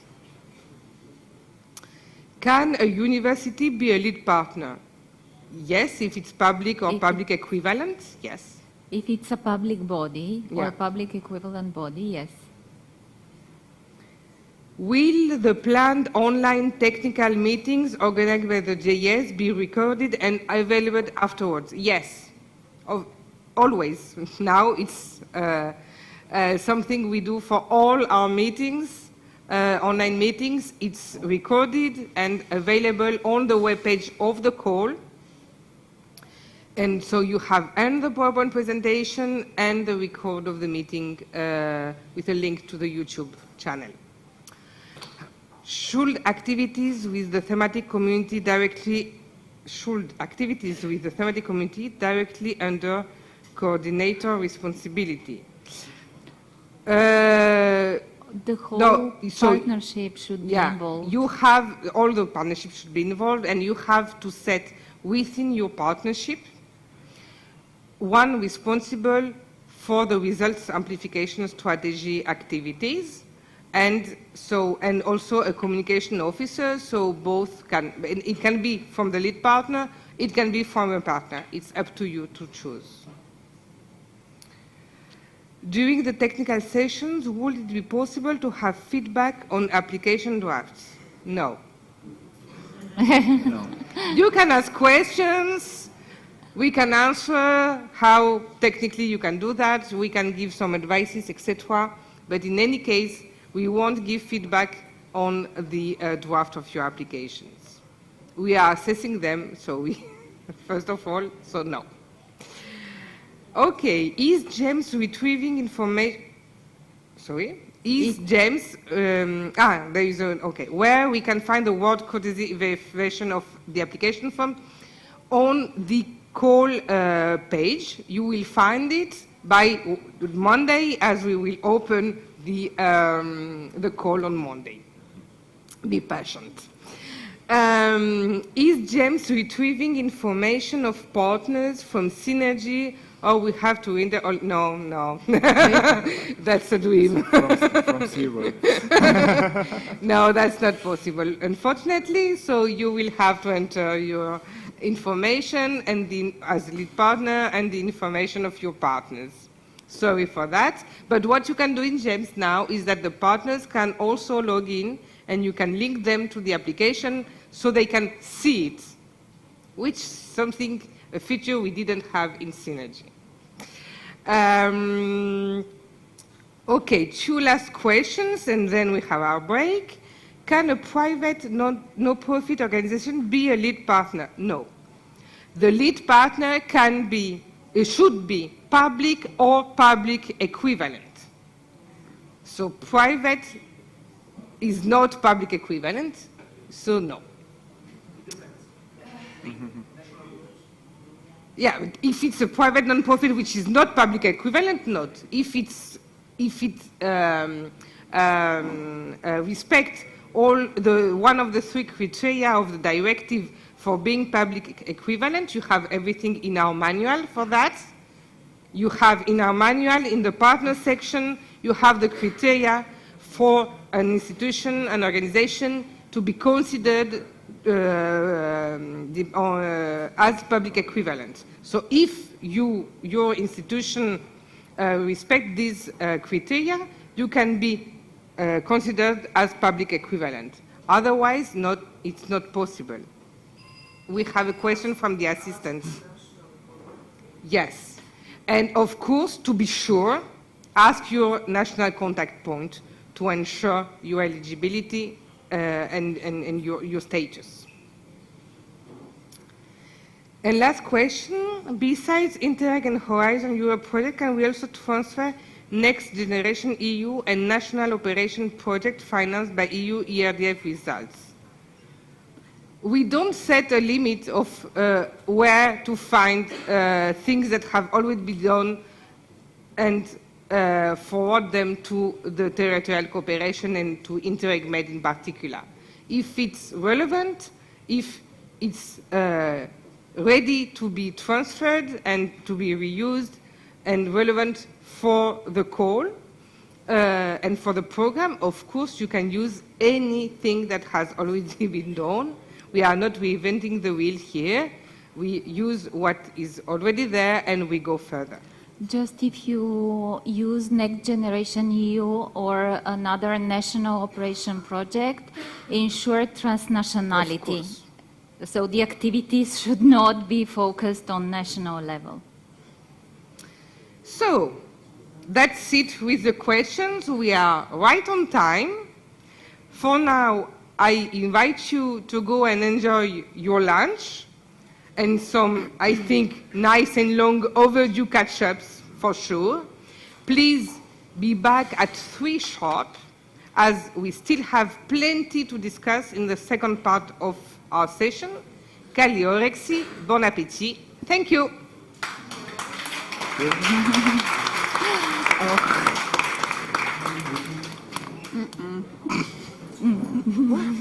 Okay.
Έλα στον παππού.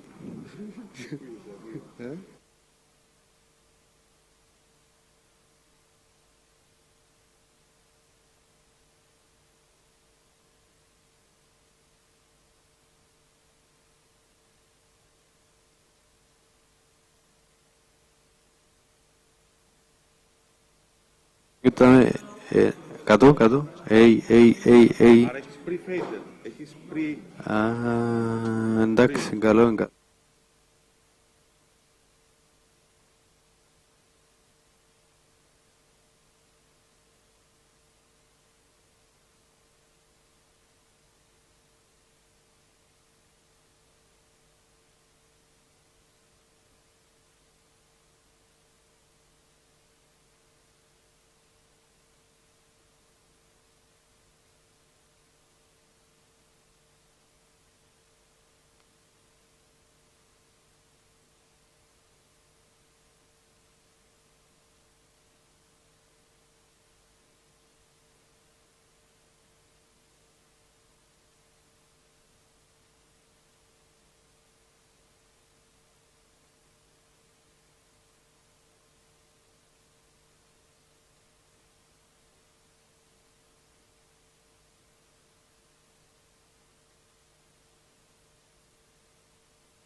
Hello, we are going to start. Welcome back. Welcome back. I'm sure you enjoyed the lunch here in Limassol and your break for you at home or at the office. I hope you still have enough energy for an interesting exchange on the focus of each terms of reference of this call for proposal for thematic projects. We will talk more about the thematic focus and what do we expect from projects to deliver at the end of the project in order to contribute all together to the program missions and to our overall ambition to make the Mediterranean green transition happen. Before lunch, you had the opportunity to hear about the general features that concern all projects. Let's see now, one by one, what is expected for each mission. Don't forget to send us your questions to the app or directly to Slido. We will have a round of questions and answers after the presentation of each mission. This round after the presentation of each mission will be for each of the tours, and at the end we will have another round for general questions we have not yet answered to. So, Maria will begin, our project officer, referent for the mission Innovative Sustainable Economy. She's referent of this mission together with our colleague Isabelle Nobio, who is following us online from Marseille. So, Maria, could you please tell us more about this mission and what the projects under this mission should focus on? Okay. Mission 1 refers to innovative and sustainable economy. The mission scope is cross-cutting. It intends to support the actions that could assist in the transition to a greener economy, mitigating climate change and providing for shared economy and green living areas. Within the call, around 27 million euro are expected to finance approximately 10 to 12 projects under this mission. The needs that should be covered by solutions refer to reshaping the linear economies towards sustainable growth, applying innovative practices that care for an inclusive and circular society, the innovation potential of the area highlighted in the regional smart specialization strategies, for which development and implementation, the quadruple helix stakeholders cooperation is considered as crucial. Increase capacities for research and innovation strategies and projects is thus essential, and promote resource efficiency, reduction, prevention, and economic recovery of waste within this world of depletion and scarcity. Align then policies and business practices and provide the ground for a resilient society. This mission continues the work done in the previous programming period on circular economy and innovation, with a clear focus on improvement of the environmental dimension of all economic activities and accompanying services and products. It tackles thus two priorities: make the Mediterranean smarter and make the Mediterranean greener. Within each of these priorities, one specific objective is dealt with, namely specific objective 1.1, referring to the development and enhancement of innovation potential and the uptake of advanced technologies, and the specific objective 2.6, referring to promotion to the transition to circular economy and resource-efficient society. Innovation and development potentials are significant with the existence of clusters, acting in key intervention fields to blue and green economy, environmental services, biotechnologies, management of natural resources, clean energy, marine sciences, fisheries, and others. The transformation potential now, it's the transformation potential of the territory. So it is reflected in the smart specialization strategies of each region, and which is well referred explicitly for the sectors of priority in each of these regional smart specialization. Let's take each of the presented above specific objectives and see the expected results and focus of the projects. In regards to the specific objective SO11, the actions should allow for the transnational cooperation on all types of innovation activities like pilots, value chains, networking, technology adoption, product diversification, and research and innovation capacities in advanced technologies. But it as well refers to services and non-technology driven innovation like design or creative work, organizational patterns like innovative public procurement, improve innovation capacities, then competitiveness and internationalization of small and medium enterprises that are always confronted to this international competition, and strengthening the smart specialization strategies, promoting advanced technology and non-technological innovations. The cooperation between the stakeholders of the quadruple helix is considered essential for confronting the environmental, let's say, challenges. So reinforcing growth sectors, supporting environmental and climate change initiatives, and representing important job potentials, like in the blue and green sectors. Supporting new business models that are oriented to the generation of shared value, fostering environmental improvements through innovation and more, let's say, industrial processes. One set of program indicators measures the outcomes of all the projects under this specific objective, and it refers to jointly developed solutions within the project as an output indicator, and uptake on solutions then as a result indicator.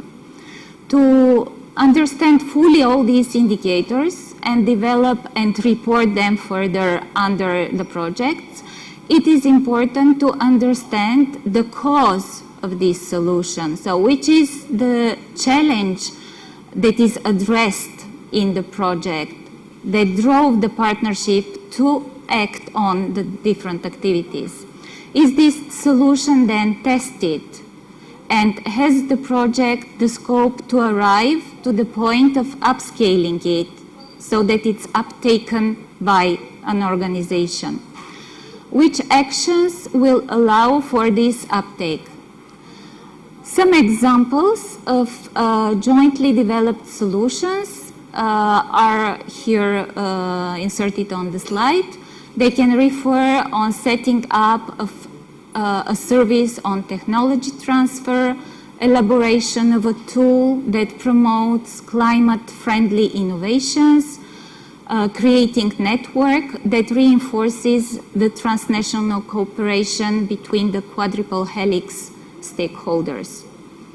More detailed information and more examples you can find in the terms of reference of the Mission 1 and specifically Specific Objective 1.1. Now, which is the focus of the Specific Objective 2.6, the other one regarding circular economy? There is room always for improvement in regards to circular economy, innovation capacities, and consumers' behavior. Moving towards a circular economy as well offers new business opportunities linked to eco-innovation, for example, in agricultural sector or aquaculture and fisheries, energies, manufacturing, or other sectors that deal with reuse, remanufacturers, recycling of products and materials. Some specialization trends can be observed, like waste reduction practices, for example, in the production and food supply, the rise of the circular design in products. So there is need to reduce waste production and the externalities that it brings, turning the waste into a resource. Thus, we should encourage as well the adoption of more sustainable economic model that is based more on the circular bioeconomy. To adopt new economic opportunities that are offered by this circular model. Public authorities are as well to be assisted in these processes of transposition of EU strategies on regional and on local level, just to ensure this transition to a circular economy. Some examples now of jointly developed solutions, which is as well the indicator in this specific objective as an output indicator, are drafting of applications of a methodology for green public procurement, for example, or launching a tool that assists in the better eco-design of and more sustainable products, or application of sustainable consumption practices. We could as well refer to launching of a service that can guarantee resource efficiency, for example, in a business sector, or anything that refers to this kind of solutions. Just to remind that the projects should well think about how these solutions could be further uptaken, and the concept and during the conception, let's say, phase and the implementation phase of the activities, think about the uptake of these solutions. Under specific objective 2.6, we have as well another indicator, and it refers to an output and result indicator regarding joint development of strategies and action plans contributing to an identified EU strategy that regards circular economy. The partners should well identify this relevant EU strategy to which the activities of the project contribute to on local or on regional level, then draft the methodology for this contribution, set the objectives, the actions, the timeline, the target groups, identify the stakeholders concerned, and this as well as identify the financial resources needed for its realization. These strategies or action plans for the implementation of other strategies on local and or regional level might concern, for example, the multiplication of circular products and services on regional level or on local level, the insurance of resource efficiency and better eco-design of products, the integration of sustainable production and consumption models, the prevention, recycling, reduction of waste. Among others, some of the key EU strategies related to circular economy refer to the EU Green Deal and the related Circular Economy Action Plan, the EU Strategy for Plastics in Circular Economy, the Directive on Packaging and Packaging Waste, Waste Framework Directive, EU Industrial Strategy, or as well the Water Framework Directive. Thank you, Maria. So, do we have questions for Maria regarding this specific objective? Yes, we do. So, just a moment. Okay, we have one question. Is there any tentative expected number of study, test, and transfer projects to be funded per mission?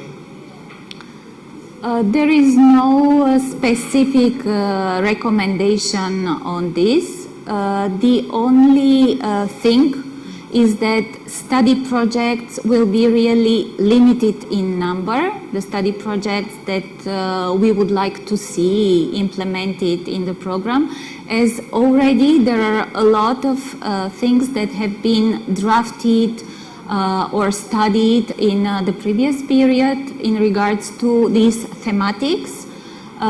These are not new thematics, so we expect to have more test and transfer projects, and then we will see how the division per mission would be made. Yes, of course, it will depend also on the offer and Yes. the quality of the submitted proposals. But as we said also this morning, the study project will be really limited to those that are giving something new, innovative for the program, for the area, and so we might have, but it will depend on that, on this innovation, on this added value for the territories of the program.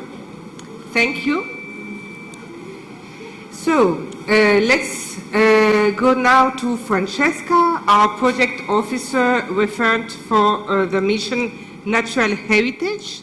She's referred to this mission together with our colleague Christophe Meyer here present. And it's now your turn to tell us more about this mission and what the project under this mission should focus on. So, thank you, Sophie. Good afternoon, everyone. It doesn't work. Okay, sorry, we have a problem. We have a problem with the presentation. presentation. Okay, next one. Yes. Okay, thank you. So, good afternoon, everyone. We are now presenting the mission Natural Heritage. This mission has an indicative financial allocation of 21 millions and for an estimated number of 10-12 projects approved. This mission deals with two important and complementary aspects: the adaptation and mitigation of climate change effects and protection, restoration, and valorization of nature. Through the projects approved under this mission, the program aims to promote a more environmentally and economically sustainable model for society. In the frame of this mission, also the program intends to give continuity to the work done during the previous programming period, mainly on biodiversity, giving more emphasis on climate change and taking on board also complementarities and results coming from other European programs or Mediterranean initiatives supporting transnational actions able to ensure a sustainable management of natural resources, but also sustainable financial mechanisms. The networking, the monitoring and management of natural ecosystem remain a key priority for this mission, together with the restoration of polluted natural resources on land and sea. Another important aspect will be the enforcement of existing tools, as for example the integrated coastal zone management, the nature-based solutions, marine spatial planning, and other tools, but also the support in the inclusion of climate change challenge into local strategic plans. The mobilization and engagement of different stakeholders as scientists, public authorities, economic sector, NGOs is crucial to be taken into account in this type of projects, but also the engagement of citizens with the promotion of awareness-raising activities, citizen science approaches, with the aim to develop a deeper understanding of environmental issues. This mission is linked, as you can see, to one priority, that is the greener Mediterranean priority, and it covers two main specific objectives. So you can choose between the specific objective 2.4 on the promotion of climate change and promoting climate change and disaster risk prevention, and the other specific objective 2.7 on the protection and restoration of nature and biodiversity. If we look at the specific objective 2.4, so on climate adaptation and disaster risk prevention, this specific objective deals with the high vulnerability of the Mediterranean to climate change. And it has as main challenge the need to increase the capacity in the prevention and mitigation of natural risks and risk induced by the human activities. The projects approved under the specific objectives may really focus on the need to increase the capacity in the prevention and management of disaster, thanks to the improvement of knowledge, science-based knowledge, on climate change effects, assessment of risk, but also the monitoring of effects of climate change. Another important focus will be the cooperation and coordination at transnational level with the aim of reinforcing joint measures for the management of climate change and provide common solutions, tools, practices, taking into account also public and private sectors. The projects may also deal with the need to improve the adoption of action plans or strategies for climate change adaptation by public authorities, thanks to the promotion of effective solutions, but also the capacity building actions towards public authorities. And finally, as mentioned before, boosting the knowledge among the citizens, sensitizing citizens on adopting a sustainable behavior. In terms of output and result indicators, the project may choose or the jointly developed solutions. As presented by Maria, the logic is the same of the mission 1, and the result that will be linked to these outputs is the upscaling of solutions by the organizations. Based on the challenges of the specific objective, here you can see some concrete examples of solutions. For example, it could be the risk assessment, monitoring and management systems as observatories, early warning systems, information and communications technology, could be also solution for data sharing and at transnational level, but also tools for the monitoring and prediction of risk, including rising sea levels, the coastal erosion, floods, extreme climatic events, desertification, degradation of biotopes, earthquakes, loss of agricultural resources. Those are some of the examples of tools that you can implement. But also tools able to improve the management of forests with the aim to reduce the incidence of forest fires. And solutions for the use and sustainable management of water by promoting a wider use of trough management plans, as well as a sustainable soil management land use.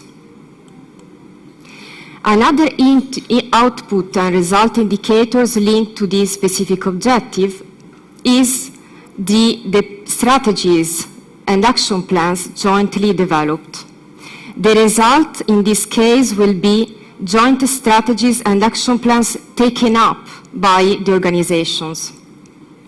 Under this output, the projects can promote, for example, the development of strategies or action plans on climate change adaptation at regional or local level, or they can consider to implement existing policies or instruments, as for example, the climate action plans, the plans for sustainable management of land use, plans for water management. These are some of the examples of strategies that can be implemented. And here you have a list of some indicative strategies linked to these specific objectives. So, for example, the strategies on adaptation to climate change, the EU Forest Strategy, the Water Framework Directive. You can find more strategies in terms of reference.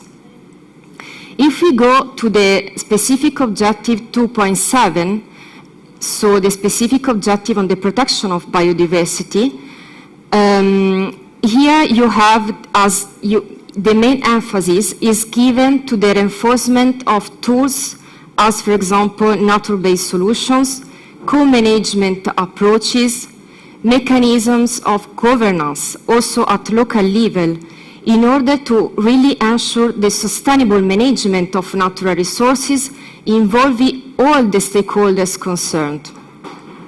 Another important challenge tackled by this specific objective is also the reduction of pollution, taking into account the land-sea dimension, so the interaction between land and sea, and reinforcing the solution on restoration of polluted habitats. A focus is also given to the enlargement of protected areas, always on land and sea, and ensure their monitoring, management, and networking, further than their financial sustainability. An asset also will be, as mentioned before, the enforcement of environmental policies and legislations, thanks to the capacity building activities towards public authorities and the improvement of a deeper understanding of the social and economic added value of nature. And finally, also in this case, the awareness-raising activity towards citizens will be one of the important assets. Here, linked to this specific objective, we have, as before, the solutions jointly developed, and of course, the upscaling of this solution will be the result. Concerning the solutions, just to give you some example, they may refer to tools, methodology to restore degraded and polluted natural habitats, including plastic polluted environments, or solution for the management of protected areas, for their monitoring, for their networking, including marine protected areas, green infrastructures solutions for integrated management of natural ecosystems, solution for restoring the natural functions of ground and surface water, including fresh water, lakes, rivers, wetlands, or, for example, solutions for the management of transborder natural resources. In terms of strategies, the project may refer to the development or implementation of action plans intended to decline at local level the European strategies. For example, the integration of biodiversity and ecosystem services into territorial strategies, or action plans for restoration of natural habitats, or the development or improvement of action plans for the management of protected areas, or the support to the designation of new protected areas, but also the strategy to support public and private partnership intended to improve the management of natural resources. These are only some examples, of course. You can find more in the terms of reference. And here you have the strategies that are linked to this specific objective. As you can see, you have the 2030 biodiversity strategy, the common fisheries policy, Barcelona Convention, the Zero Pollution Action Plan, the Regional Plan for Marine Litter Mediterranean, and so on. So these are only some of examples of these strategies. Thank you. Thank you, Francesca. So do we have questions for Francesca? We do. Okay, we just have a question for Maria first. So how do you foresee how do you foresee the involvement of SMEs in the type of project of the Mission 1? Okay, so SMEs, as already mentioned, are one of the target groups of the project. They can participate as well as partners in the project. So either you target your project, for example, for internationalization or extroversion of SMEs, either you can have activities related to the reinforcement of the cooperation between SMEs, universities, public authorities, and research organizations and civil society. So we really count on having activities that are targeted to SMEs in this mission.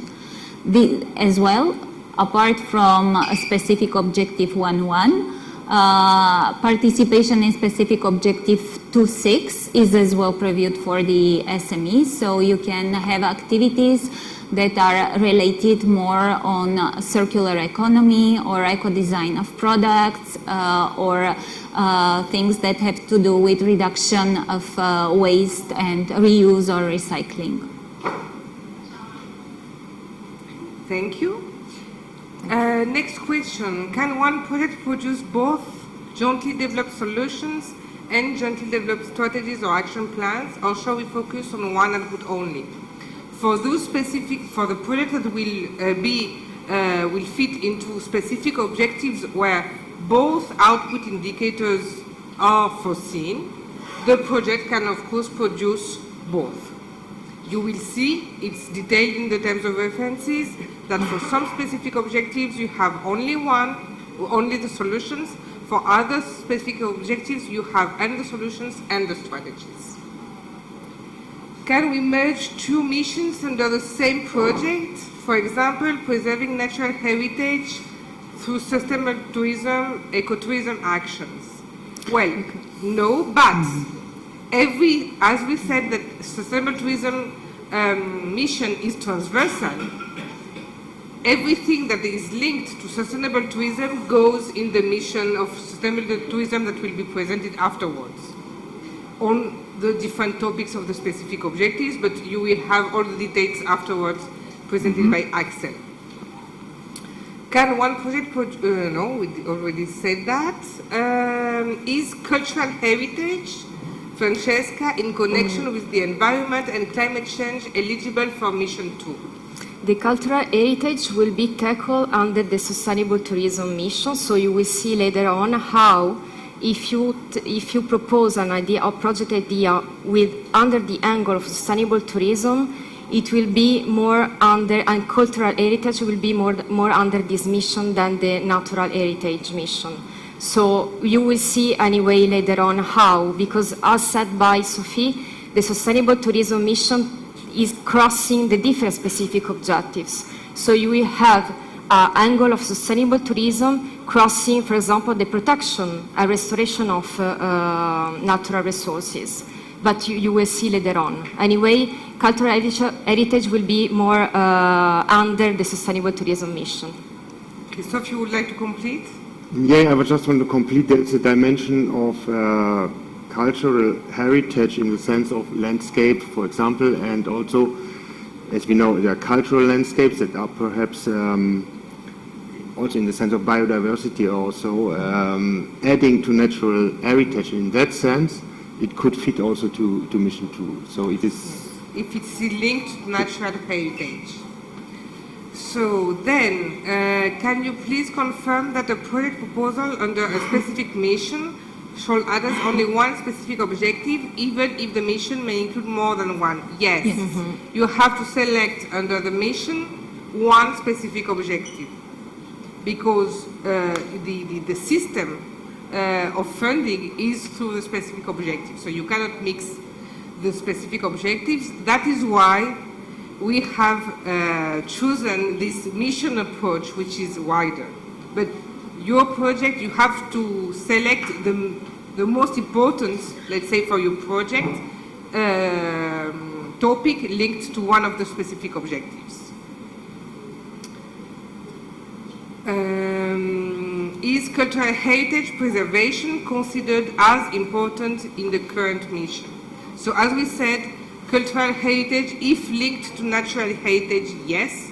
Cultural heritage just per se, no. Are projects related to education and raising awareness on sustainable development and climate change eligible? Yes, as I mentioned before, we really focus on awareness-raising actions, citizen-side approaches, all the action that can really sensitize citizens in the and in well understanding of the impact of climate change, but also an understanding of the importance to protect the environment. So yes, you can take into account, it will be important to include this type of action in your project under natural heritage. But also, I mean, under other missions, it will be important to include these awareness-raising actions. Yes, we will see that also in the next mission particularly. Thank you. Do we have... Okay. Cultural heritage is eligible with sustainable tourism and augmented reality, for instance. We will see that afterwards, or if you want... It's very specific. I don't want to make many spoilers, but let's keep it for after. Okay. So we are. Okay. One more question about Smarter Med. Smarter is in the sense of smart specialization or more technological. Maria, this is for you. Yes. So Smarter Med is only tackled in Mission 1 and specific objective 1.1. And in this sense, it can have to do with smart specialization strategies, but as well to technological and non-technological or organizational patterns, let's say, development.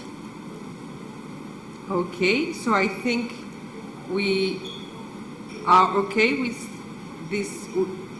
Oh no, we have still one. Can we understand peri-urban agriculture, semi-natural areas, as natural heritage? This is a good question. Yeah, in fact, you can, as mentioned before, in this program, in this mission, you can consider land and sea dimension. And taking into account the angle of climate change, you can also consider the management of soil, so the land use. So yes, you can consider the peri-urban agriculture on the mission of natural heritage, yes. Okay, thank you. So I think we haven't answered to this question, no? Yes, okay. So we have finished with the round of questions on the mission of natural heritage. It's your turn now, Christophe. So Christophe is our project officer referred also for the mission Green Living Areas. He has 2 missions, lucky you, and he's sharing this mission with our colleague Nicolas Garnier, who is following us online. So, same questions, but about the Green Living Areas mission, please, on the focus of the projects and what they should produce. Thank you. Thank you, Sophie. Trying to get to the next chapter, also for the slides.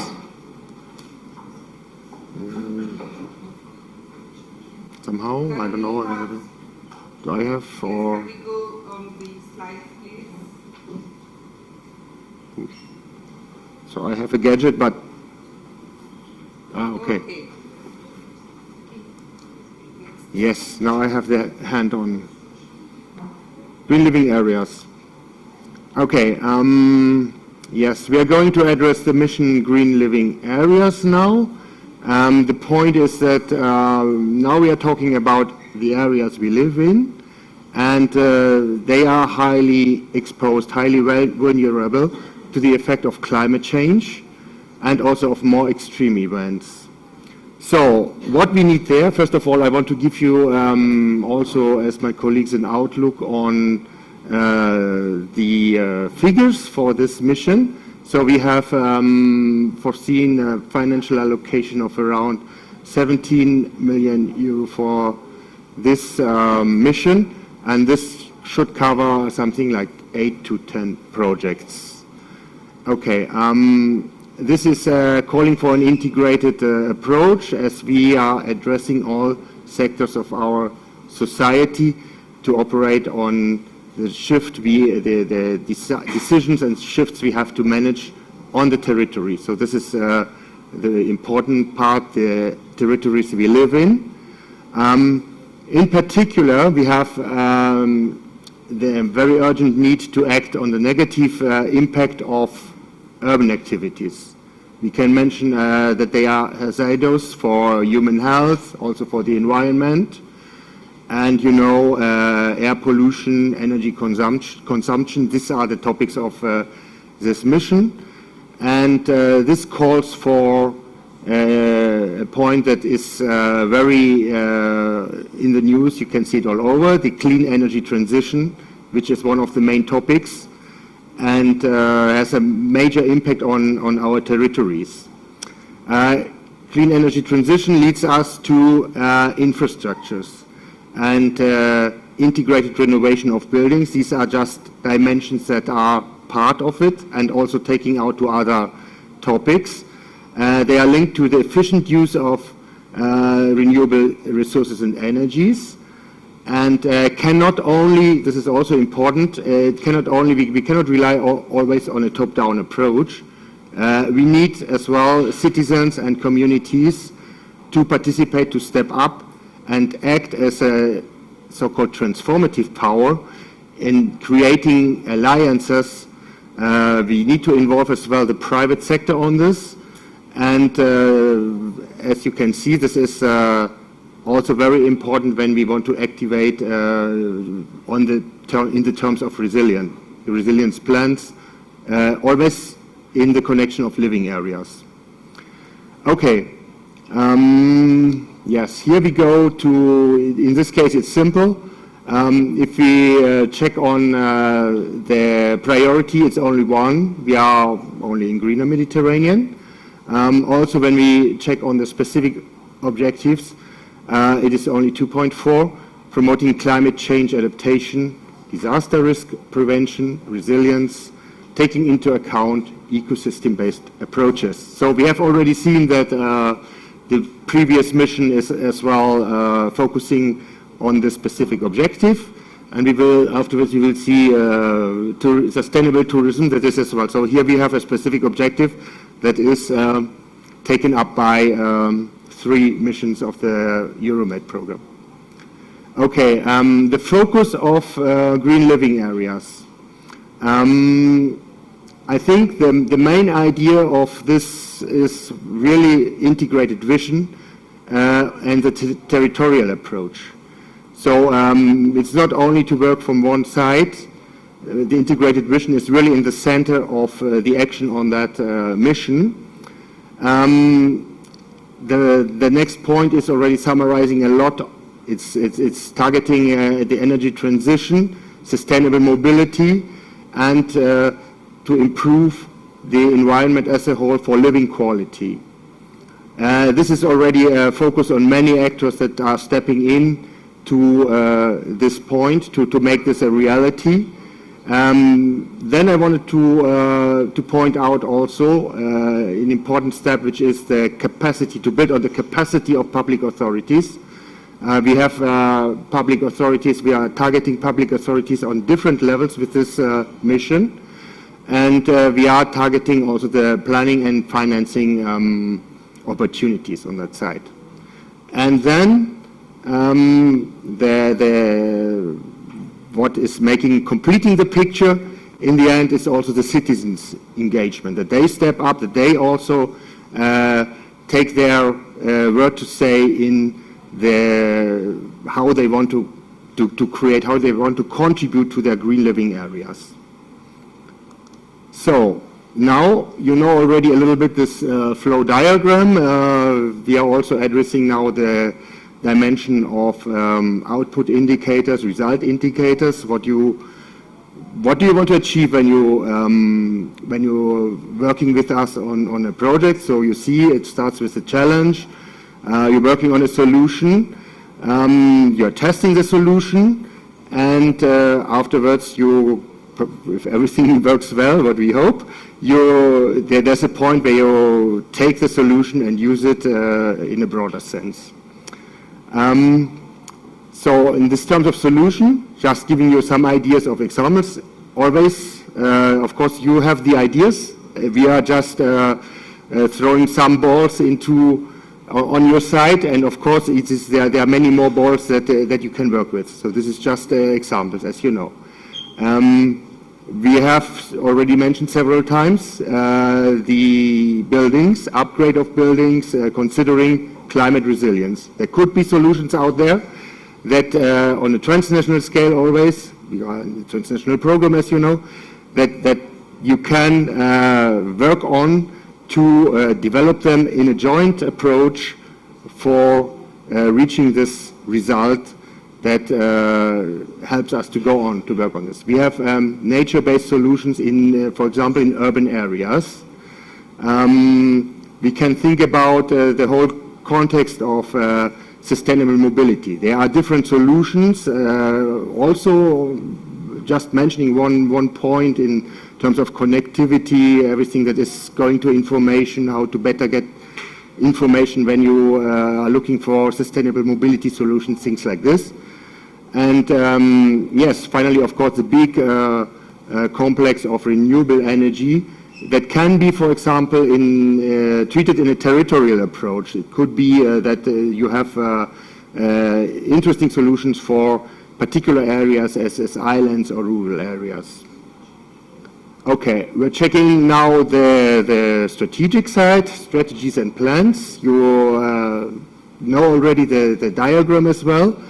On this side, very often you are working already with an idea that is somehow reflecting a EU strategy. You're working on a methodology, and you come up to a strategy or plan in a joint approach that you can then we are on the result side, that you can take up and organize on a meta level and transfer. So here we have a strategy, sustainable energy and climate action plans, for example. This is one of the examples on the climate side. You can think about more strategies. There are a lot of strategies also on the local level. There is almost in all Mediterranean, European countries, the competence for building is on the local level. So this is precisely also calling on local public authorities to step in. There's a lot to do on that side. There are strategies not only connected to public actors. It is also on the side of funding, investment that you can work. And yes, mobility. Mobility, I wanted to mention, this is also a very important field where more and more plans and strategies can help you to work in a transnational context already, to develop plans that finally you can use for your local authorities or on the regional side to improve the quality of your green living areas.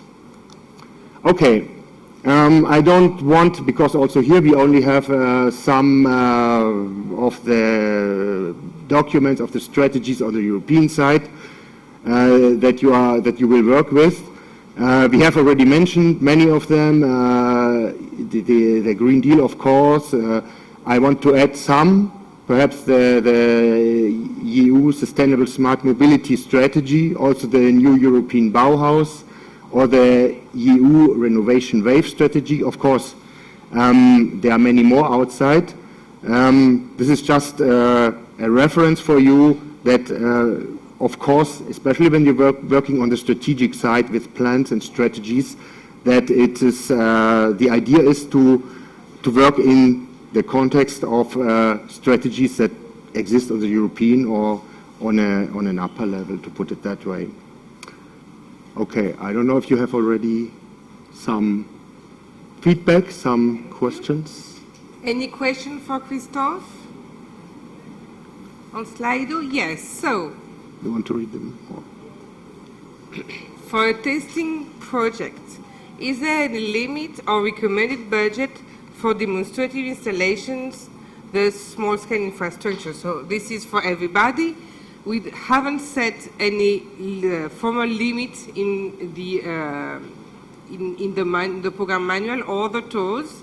This depends on what you want to achieve, and it has to be reasonable enough and specific enough needed to implement and to test the solution. So I think that this is the most important thing. It's really, it should depend and ensure that you need this small-scale investment to test the solution you are proposing. Regarding project on education for sustainable development would fit in mission 2. As mentioned before, it could be that awareness raising education for sustainable development would fit mission 2. It's not a project in itself, but it could be an action that could be included in the project. Yeah. So the microphone for Francesca, please. Francesca's already. It's open now. Can you hear me? Okay, perfect. Yeah, of course, as mentioned before, all the actions linked to the education, awareness raising are included, can be fit in mission 2, but are not the project in itself, are not the objective of the project, but can be actions included in the project. And this could fit also in other missions linked to the objective of each of the projects. As we said, awareness raising and education in the different missions can be a type of activity in each of the projects. Regarding the specific objective 2.4, are urban green corridors off topic? No. No. Why? In. Why should they be off topic? This is one of a very good example of what could fit in the context of green living areas. So it's very in line, yes. Are projects dealing with sustainable urban food systems, e.g. developing urban food strategies, of interest under the Green Living Area mission? I think that's depending, of course, when you design your project, I have mentioned this also, and this is the focus of Interact, we have always a territorial dimension. So if you can link this in some way to the territorial dimension, you can, yes, we had... But it could fit in mission 1. Yes, it could fit in mission 1, especially if this sustainability leads to circular adoption of a circular model, let's say, for the food system. And can be targeted to urban areas within mission 1. I mean, everything that is targeted to urban areas doesn't have to fit in mission 3. Yes. Either we are on the green living areas integrated approach, let's say, where we have mobility, energy, etc. Does this mission, so yours, Christophe, include blue infrastructures, marine coastal habitats? I suppose, I don't know to which mission it refers to, so any of you, please? Yeah, under mission 2, the blue infrastructure will be taken into account, mainly under the specific objective on protection and restoration of biodiversity, so the 2.7. Okay. Could project solutions contribute to more EU strategies and directives? Could they also contribute to other strategies not identified under a specific objective? Yes. Two times yes. We have identified the main ones the program wants to focus on, but there can be others we have not identified, and if it fits and to the objective of the mission and to the specific objective, yes, of course, you can have better ideas than we have, so yeah. And it can be also at Mediterranean level and not only at EU level, depending on the focus of your project. Regarding specific objective 2.4, an innovative tool for supporting Public public authorities to take decision and plan integrated solutions towards climate change adaptation is fitting in this specific objective. As mentioned, as explained before, is totally fitting this specific objective, this idea of project, Thank you. Can a project concern the creation of managing plans of mobility, or projects are finalized to the purchase of vehicles for the reduction of carbon emissions? Well, I'm guessing what is the target of the question. So, of course, mobility, plans for mobility, this, yes, of course, completely. I don't know if there's an idea behind if the purchase of vehicles, this is then a question of your project actions, if you can justify this and so. A detail perhaps that it's difficult to answer like this because... Let's say that the objective of the project should not be to buy vehicles to reduce carbon emissions. It's not the objective of the project.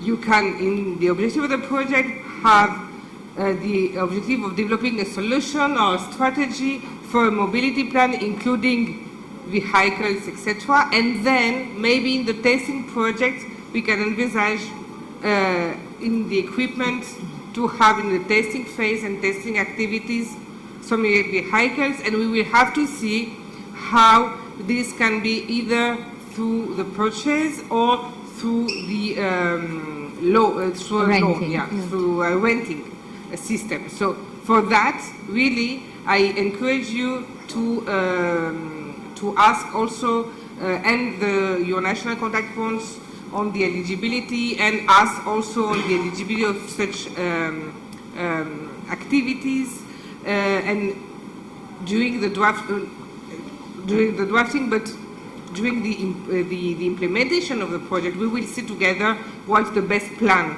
to finance this activity. Yeah. Water reuse by means of nature-based solution is under specific objective 2.4 or other. Yes, it is. It depends on the target area, let's say, in which you want to focus on your project, but yes. Of course, sometimes we don't also, just to perhaps to complete this, we don't also want to give the impression that we have silos where we are working on that side or on the other side. Of course, we are also communicating among the different areas. It's not. But we understand your objective to have to understand where to go. But it depends on the whole project objective and how you plan it and how you design it.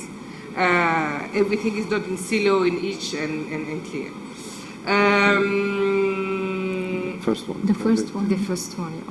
The first one. A project on innovative solutions to reduce energy and carbon impact of an industrial sector would better fit in innovative economy or in green living areas. I think if you concentrate on the innovative solutions, let's say it could fit in innovative sustainable economy. There is, as Christoph said, not, let's say, we give somehow a methodological approach to the different sectors. Then, in case you would like to develop more activities that refer, let's say, to innovative solutions, they can either fit in mission 1, but they can as well fit in other missions. It depends on the final result you would like to achieve with this innovative solution. And here, for example, if the objective of the project is to improve living areas through an action to reduce energy carbon impact of a specific industrial sector, because, for example, you are tackling urban areas that have a very heavy industrial sector, which is targeted here, maybe it can go with an integrated approach in the green living areas. It's exactly what I said before. It really depends on what you want to do. So it's quite difficult to give a simple solution with 2 words on your project ID. So it depends on that. I would encourage you to read the different terms of references and to understand by yourself also through the whole idea of your project where it better fits. Thus, the testing of hydrogen solutions in the freight sector fit SO 2.4. This is really something that a transnational cooperation project is quite difficult to tackle. Yeah. I think this is also a question where because we have to think in the frame of Interreg, and sometimes perhaps it's better to look at a different program, I don't know, Horizon or so that are... Other funds that are more targeted to those topics. Is the project focused on developing and testing a technological platform for providing low carbon mobility eligible under the Green Living Area mission? Yeah, well, it's not excluded, I would say, from what I read now. From the idea, of course, has to be developed, and also for a territorial approach, of course. It's possible in the end if you can also in the context of Interreg what we can offer you. You know, we don't have heavy infrastructure, means for heavy infrastructure and things like this, but there are software, soft skills that could be developed, I think. Can a project address both climate change and biodiversity? Yeah, I would say it's difficult to separate climate change and biodiversity in itself. So, but yeah, we have to, the regulation, we are under the regulation 2 specific objectives. So it depends on the angle in which you want to build your project. I really advise you to start from the strategies that you want to focus on. For example, it's more addressing on adaptation to climate change effects, or it's more addressing to recommendation included in the biodiversity strategy, for example. So I completely know the fact it's difficult to separate the 2 concepts, and in any case they are under the same mission. So even if you look at, you choose one specific objective or the other one, the same project will be capitalized under the mission natural heritage. So, of course, we cannot separate the 2 concepts, but you have, in any case, decided if it's more linked to the prevention of climate change risk or mitigation of climate change, or more on restoration of polluted natural resources and protection of natural ecosystems. And regarding specific objective 2.4, is the project focused on the development and testing of energy efficiency solutions for ports eligible? 2.4. I want to also not exclude it completely, but it has really to fit in the context of green living areas. In that sense, that means so. What I have mentioned also, Interreg projects, we are not funding a lot of investment. It could be also, and this could also not be excluded for mission 1 if you give it, sometimes it's a question what spin you give to your project. So according to how you want to, the detailed approach, it could fit either there or on the other, but you have to take into account that we are an Interreg, that it's an Interreg approach, and what you can do with what we can offer. That means we can give you also. And just to mention about energy efficiency, you know that in the 14-20 period we had 3 specific objectives in the axis low carbon economy, which was energy efficiency in public buildings, renewable energies, and urban mobility. And what we wanted to do now, specifically with this mission on green living areas, was to have an integrated approach of all low carbon economy within one specific mission focused on the development of greener living areas. So what would be good here is to have in mind this integrated approach also in the development of the project. This one could fit as well in the first mission. Yeah. especially with, let's say, if it tackles the nexus water, energy, and food. I think that Curcio, you want to add something? To take the occasion to complete the answer to this question is a very important question, not for the contents, but to highlight the importance of categorization and to walk up also it's not only a problem of eligibility, this is in general means, it's a problem also to know what has been already produced in the past. When you are proposing a project, the first question is not I'm fitting or I'm not fitting. What has already been done? I am proposing something new, or I have to complete and transfer results already provided by someone else.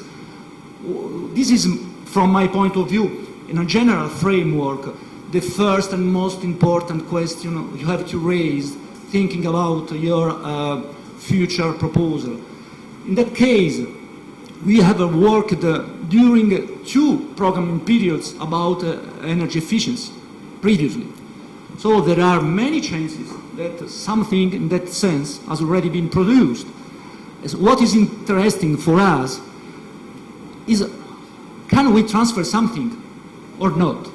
So maybe the first thing, I would like really to stress that point, the first thing is to check the library, not only within the Interreg Med program, but also for other programs. It's not only a question on your own proposal completely disjointed by the previous projects. This is the message I would like to stress today for you, because the risk is to work for nothing. You have to take into account that during our assessment, our evaluation, what is important for us is also the innovation of your proposal. The fact that you are proposing something, producing new solutions, and not proposing something already provided previously. So be careful on the choice of your projects, because there are not many funds. The selection is hard, and I think it's your interest to be sure about the selection of not only your objectives as eligible or not eligible, but on contents, on quality, on innovative solutions. This is the real most strategic point before taking into account fitting or not fitting. Thank you very much. Thank you, Curcio. Yes, I can only share what you just said, but we still have a lot of questions on what, if it fits or not, you know, on specificities. I don't know if we have time to have all these questions now, or maybe we can go to the next one and then come back. Come back to some. Okay. So, Axel, please. Axel is our project officer referent for the mission Sustainable Tourism, together with our colleague Pascal Fauveau-Lagaille, who is following online from Marseille. So please, what is going on with our transversal mission on sustainable tourism, which is tackling all of our specific objectives, as we said before, and what the project should focus on to be part of this mission? Okay. Thank you very much, Sophie. Good afternoon. Nice to see you again. In this presentation, I will present the main features and particularities of the Enhancing Sustainable Tourism mission of the program. Sustainable tourism is a key concept for the program, especially in the aftermath of the COVID-19 crisis. We believe that by the means of green transition, tourism can become harmless and beneficial for the environment. The environment is our most important tourist attraction, and that is why we put it at the heart of our missions. Therefore, the main objective of the Sustainable Tourism Mission is to reinforce the sustainability of the tourism sector by ensuring the protection and valorization of the natural and cultural resources of the area and overcoming the heavy impacts of the pandemic on this sector for the Mediterranean.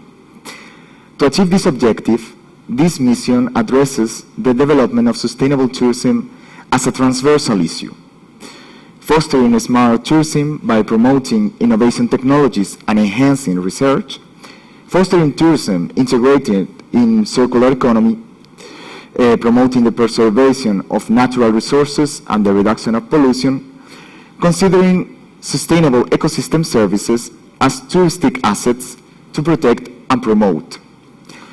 In the context of this call for proposals, we expect to select around 10 to 12 projects for a budget of around 21 million euro.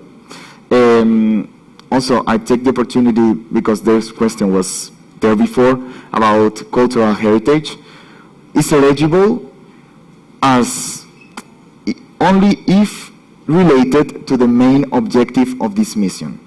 So we want the topic of cultural heritage has to be tackled from the point of view of the protection of the environment and the reduction of the externalities caused by the tourism sector on the environment. So there has to be this link between culture and environment. It's fundamental. So, as you can see, this mission has a strong transversal character. In the frame of thematic projects, it covers both the smarter and greener Mediterranean priorities and all its corresponding 4 specific objectives. This means that all the project activities addressing any of the smarter and greener Mediterranean's specific objective of the program, but focused mostly on the tourism sector, must be developed on the frame of this mission. So now I will explain our expectations for each specific objective in the context of the Sustainable Tourism Mission. Regarding the specific objective 1.1, candidate projects should prioritize actions with focus on improving innovation, competitiveness, and internationalization capacities of the tourism SMEs, strengthening smart specialization strategies in the tourism sector. It is worthy to highlight, for example, digitalization, which is now more than ever an enabler of sustainable economy, strengthening cooperation among the stakeholders of the quadruple helix in the tourism sector, reinforcing tourism as a sustainable growth driver, taking into account its important jobs potential, and developing new sustainable business models for cultural and creative industries linked to tourism. So, which outputs and results are expected for these specific objectives in the context of this mission?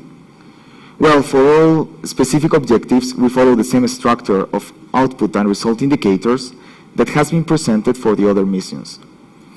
Among the proposed solutions that you can find in the terms of reference, we have solutions for the implementation of smart specialization strategies in the tourism sector, solutions for the management of tourism flow during high season, solutions for the improvement of tourism statistics. We can take data collection, management, and sharing. This is a very important one. And solutions for the recovery of the tourism sector after the COVID-19 crisis. In this new context, we must be creative. So, regarding the specific objective 2.6, candidate projects should, always in the frame of tourism, of course, prioritize actions with focus on promoting green transition in the linear production system, moving towards circular processes, promoting an efficient management of natural resources, overcoming its scarcity and current overexploitation, reducing waste production and its externalities, and encouraging the adoption of more sustainable economic model based on circular bioeconomy, exploring the opportunities for tourism offered by circular economy, and cultivating a reuse philosophy in touristic living areas. Among the proposed solutions that you can find in the terms of reference, we have solutions for the adoption of circular practices in tourism, SMEs, and cultural and creative industries linked to tourism, solutions for preventing and reducing waste generation in tourism facilities, solutions for shifting tourists' behavior towards waste and water efficiency, solutions for the reinforcement of green public procurement in the tourism sector, enhancing the provision of sustainable tourism-related goods and services, among others. Concerning the strategies and action plans, we propose, for example, strategies or action plans regarding resources management to increase its efficiency and productivity in the tourism sector, strategies or action plans for increasing waste prevention and recycling during the development of tourist activities, strategies or action plans for improving circularity in the tourism sector at a local and regional level.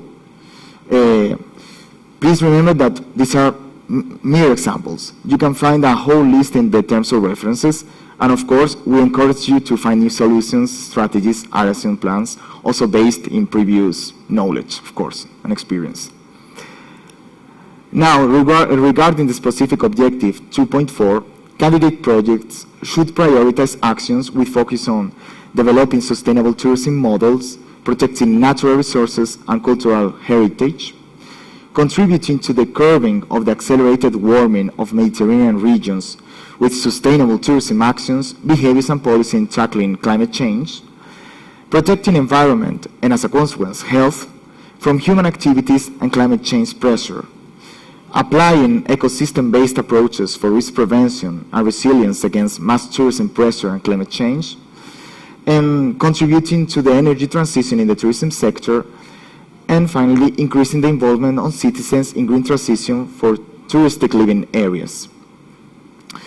Among the proposed solutions that you can find in the terms of references, we have solutions for improving connection to services in isolated areas to facilitate sustainable tourism development, solutions for reducing the impact of touristic activities on the environment, including reduction of CO2 emissions, solutions for the recovery of ecosystem turned vulnerable because of mass tourism, of course. Concerning the strategies and action plans, we propose, for example, strategies or action plans for climate change adaptation of the tourism sector at a local and regional level, strategies or action plans for the renovation of tourism infrastructure or reorientation of buildings' purpose towards tourism, strategies or action plans for the promotion of a more sustainable tourism behavior among the general public. This is not the same point as we have mentioned in the specific objective 2.6, that one concerned exclusively circular practices. So, and last but not least, we have the specific objective 2.7. For this objective, project proposals should prioritize actions with focus on sustainable management of natural ecosystems with touristic asset, management of protected areas and beyond, land and sea ecosystems restoration for tourism-related purposes, coastal and marine biodiversity conservation, and supporting the vision of biodiversity conservation as an economic and social value. Of course, the interpretation of these focus points is rooted in sustainable tourism. The action realized in the framework of the focus points mentioned above must have as a central objective the reduction of the negative externalities of tourism. Otherwise, they would correspond to the natural heritage mission. Among the proposed solutions that you can find in the terms of references, we have solutions for the preservation of biodiversity in areas suffering from high touristic pressure, solutions for the management of protected areas of special interest for tourism, solutions for increasing synergies among natural ecosystems with high touristic asset, and among other examples. Then concerning the strategies and action plans, we propose, for example, strategies and action plans for the improvement, implementation, and enforcement of environmental policies and legislation regarding the tourism sector, strategies or action plans for the redistribution of tourism flows in space and time, strategies or action plans for the integration of protection, conservation, and restoration of natural resources into territorial tourism strategies, among others. So you can see it's a very transversal mission. As a conclusion, I would like to highlight the program's ambition of establishing synergies beyond itself, especially in the tourism sector, in the sustainable tourism mission. In the screen, you can see some of those strategies of special interest for the mission of sustainable tourism. But apart from the strategies, to amplify the impact of the mission, the program is currently designing a multi-program cooperation mechanism focused on sustainable tourism as its first application. By the moment, this experimentation involves only 2 other Interreg programs, Interreg NextMed and Italy-France Maritime, but it is open to additional volunteer Interreg programs in the future. Selected projects for the mission of sustainable tourism shall be eventually asked to contribute to this reinforced cooperation through their respective governance project, of course, on sustainable tourism, by putting into value their outputs and providing ideas. And thank you very much. And now I give the floor to your questions. Thank you, Axel. So, as you have seen, here we have really all the specific objectives tackled, and if it tackles tourism sector, it goes to mission sustainable tourism. So, some questions are here. Yes, so are solutions to protect cultural heritage which are losing due to natural agents, climate change, eligible? We protect heritage to improve tourism in specific objective 2.7. I mean, you will have to analyze the way to present it. Of course, the reduction, the damage on cultural heritage caused by natural agents, by climate change, of course, is bad for tourism because those cultural heritage is part of the touristic assets of society. So this could be put in the context of this mission, but of course it will depends on the way that is justified and presented in the application.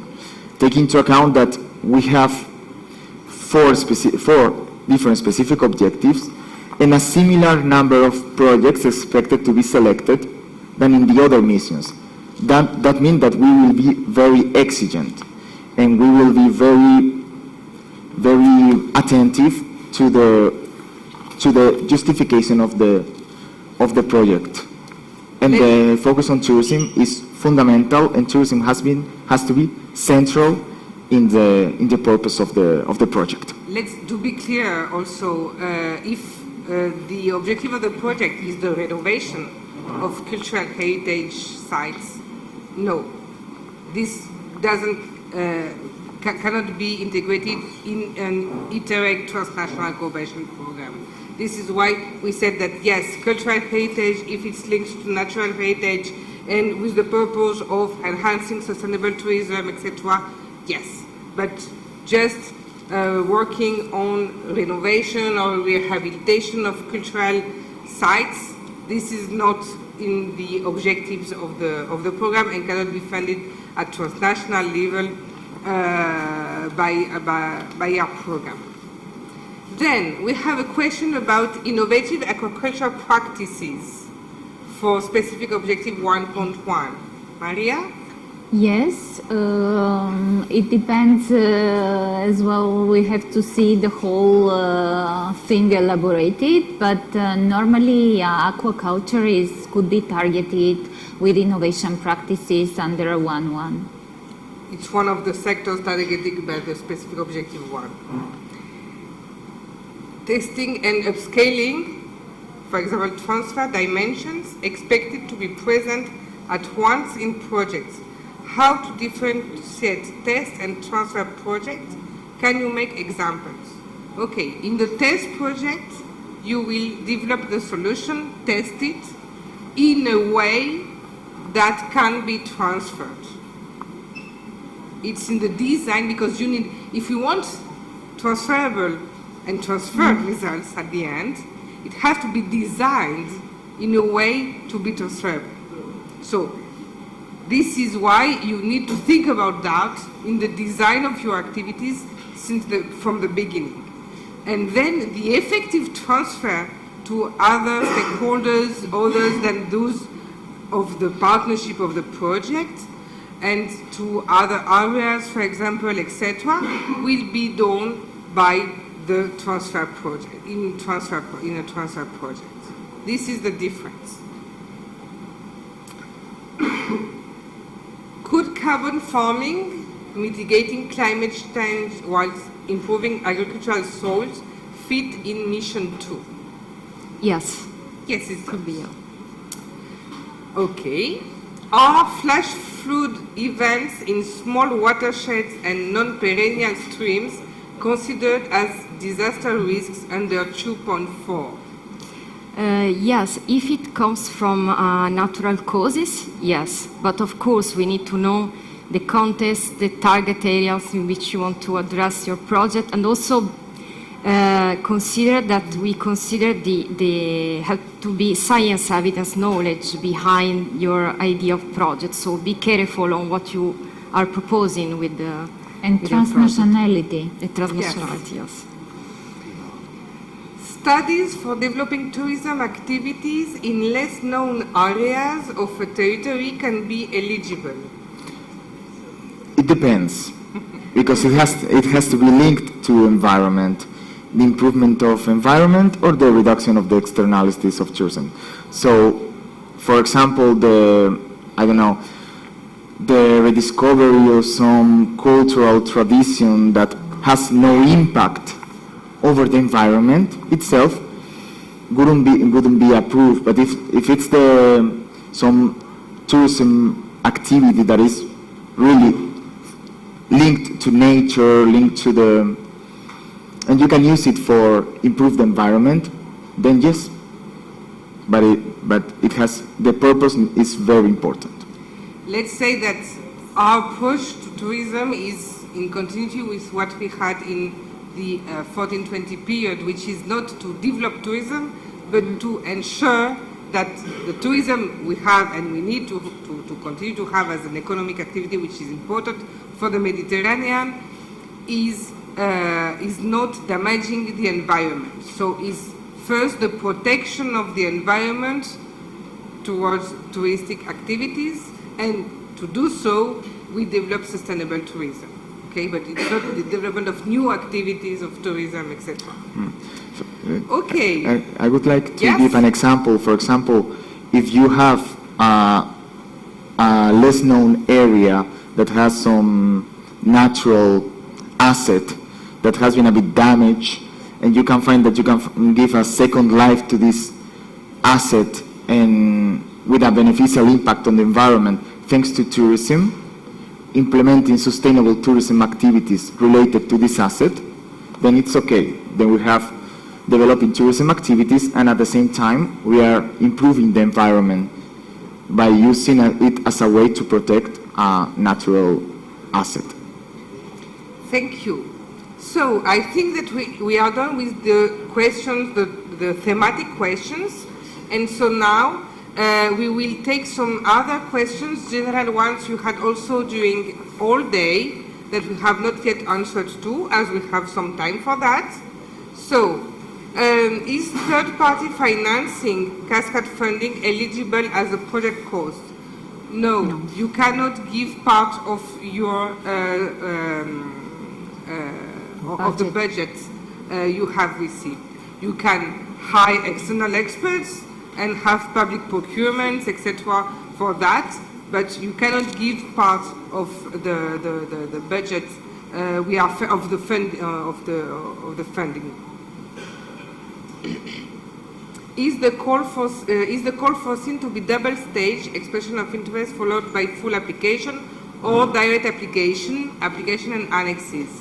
This part was this morning highlighted by Axel. We have a one-stage application, full application, and then we have a two-step assessment of the quality of the proposal. So you have to submit the whole application form in once. Is there a maximum percentage of budget for small-scale investments for the test project? I think I have answered to a question, to this question, or a similar one. No, there is no maximum set, but it has to be relevant and in coherence with the objective of testing a solution.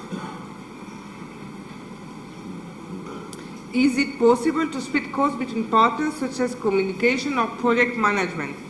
Okay, shared costs are not allowed, but of course, each partner will have some costs for management and for communication activities they will implement either at local level, at the partner level, or for the benefit of the whole partnership.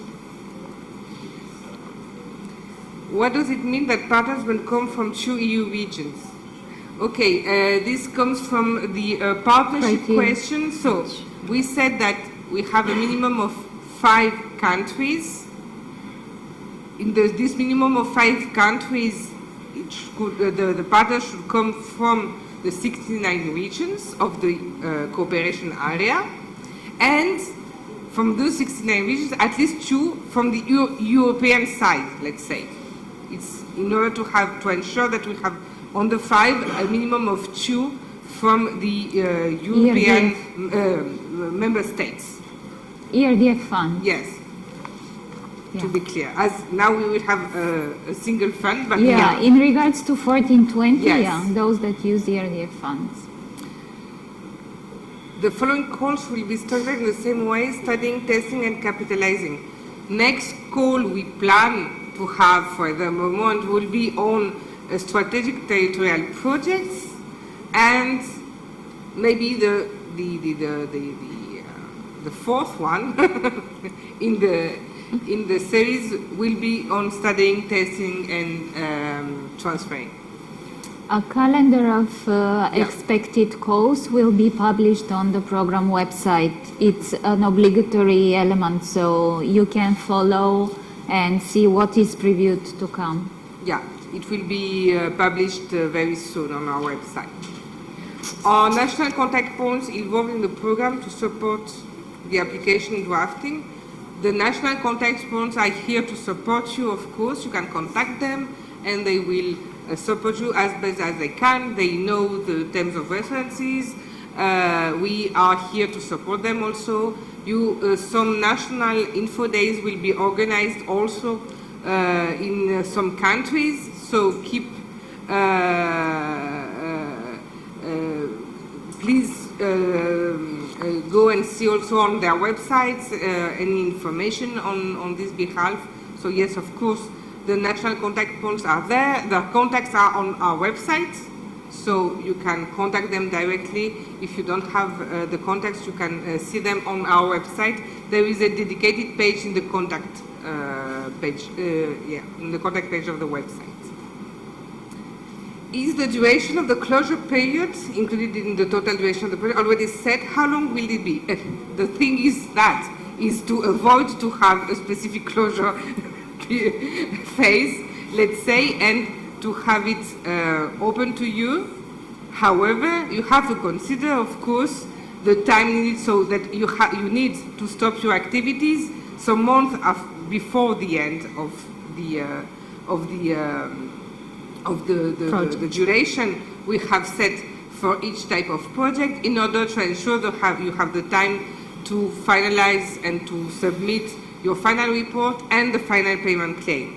So if we recommend, our recommendation would be to stop activities around 3 months before the end of the official duration, in order to ensure that.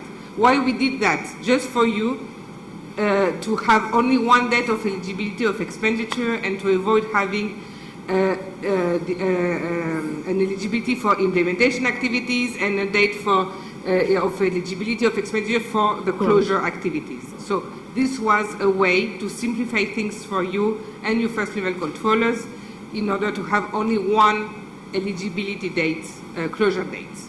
But you have to consider the time to submit all your documents. So we strongly recommend to plan your activities in order to stop them about 3 months before the official end. Is the budget advance provided is 25% of the partner budget as in the other Interreg programs? So yes, we don't have advance payments. We never had for EADF partners. We had until the 14-20 period for IPA partners. Now that we moved to one single Interreg fund, we decided to stop the advance payments also for the IPA partners, but to include the possibility for IPA partners to have preparation costs. So all partners this is up to the partnership to decide how the lump sum of the preparation cost, the 37,000 euros, will be split between the partners, and all the partners will receive, depending on the amount you have put in the application form for each of the partners, they will receive this amount just after the signature of the partnership agreement and the subsidy contract. Enterprises can participate with an 80% rate. Okay, sorry, I lost the question. It disappeared. Okay, I understand we can declare costs in the application. Enterprises can participate with an 80% rate. They have to declare the de minimis rule and any other requirement. Indeed, the threshold for the funding is 80% for all. Enterprises included, and then if activities in the projects are stated relevant, and for that you will have each partner in the application form has to answer to some questions in order to see if the activities are stated relevant. In the case they are stated relevant, then you can choose between the JEBER regime or the de minimis rule. All this is very well detailed in the program manual, and we will have a technical meeting on budget and eligibility of expenditure in September so that you can really ask all your questions regarding this detailed information on budget and eligibility. Could tested tools and methodologies be adapted or modified up to a level in order to be included in transfer projects? Yes, of course. That's why those projects the duration of those projects is set to 27 months in order to have the time to adapt, modify, upgrade the tool or the service or the solution, in any case, to be transferred. Can project on tourism also tackle digitalization of tourism companies with the ultimate goal of sustainability? Yes, of course. Actually, I mentioned it also during the presentation. It's totally possible in the frame of the specific objective 1.1. But as already said several times, we are a transnational program, so it has to have a transnational objective and approach. And what we want to do at the end is to change policies, to impact on policies. So have this in mind also, that any solution, technical solution developed, etc., thematic ones, have to have the objective, the final aim, to impact on the territories and to make a change in our policies. Is it possible to submit 2 different projects with the same partners? Yes. Yeah, it's possible. But don't know if it's a good idea, but it's possible. It's possible to focus to more than one specific objective under mission 4? No. you have to focus on one specific objective. But as I said, as you are in a global mission, this doesn't mean that your project will not also have a contribution to another specific objective, but a contribution to the general mission. What is important is then to see what is the main focus of your project and to choose the specific objective which is the most related to your project idea. Is there a limit for the budget of an IPA partner? No, there is no limit anymore because we have now a single Interreg fund. We have merged ERDF fund and IPA funds of the program within one Interreg fund, and this is why it's intrinsic for IPA partners and the ERDF partners, is that we don't have to limit the funds for partners coming from IPA countries or EU countries. Are there specific thresholds related to specific budget lines and categories? No, we have some thresholds for the categories that are like office and administration, which is 15% of the staff, and it's automatically calculated. Or for those that will choose travel and accommodation with a fixed percentage, also it will be 15% for ERDF for EU countries partners and 22% for IPA countries partners. But we don't have a specific thresholds for the rest. Always it has been to be balanced, relevant, linked to the activities, well balanced between the partners, avoid to have too much external expertise because you give everything to do to external experts and nothing is done inside in-house, because what is interesting is also to enhance the capacity of public authorities and private institutions also in managing and implementing Interreg projects, which is important. So it's important also to keep this inside of your institution. And these are the global, let's say, advices we can give you. I understand we can declare costs in the application, but if there is no management work package, how will we be able to declare this cost while submitting the claims? As I said before, there is we have everything. The budget is built by budget lines and per period. So everything for all the activities of the project, you will declare the cost by budget line only. This morning you said that countries out of the eligible zone could be part of a consortium. Can you clarify this point, please? Yes. Any EU member state, any partner from an EU member state can be full partner, so co-funded partner of a proposal, even if it's not located in the cooperation area. However, it will not count in the minimum of the 5 countries and within the 69 regions. Meaning that you can have a partner from France, for example, from Paris, or also a partner from another country outside the program, but it has to be here to have an added value for the territory of the cooperation program. State aid rules in Interreg programs are pretty challenging. Yes, it's not our fault. The regulation is like that.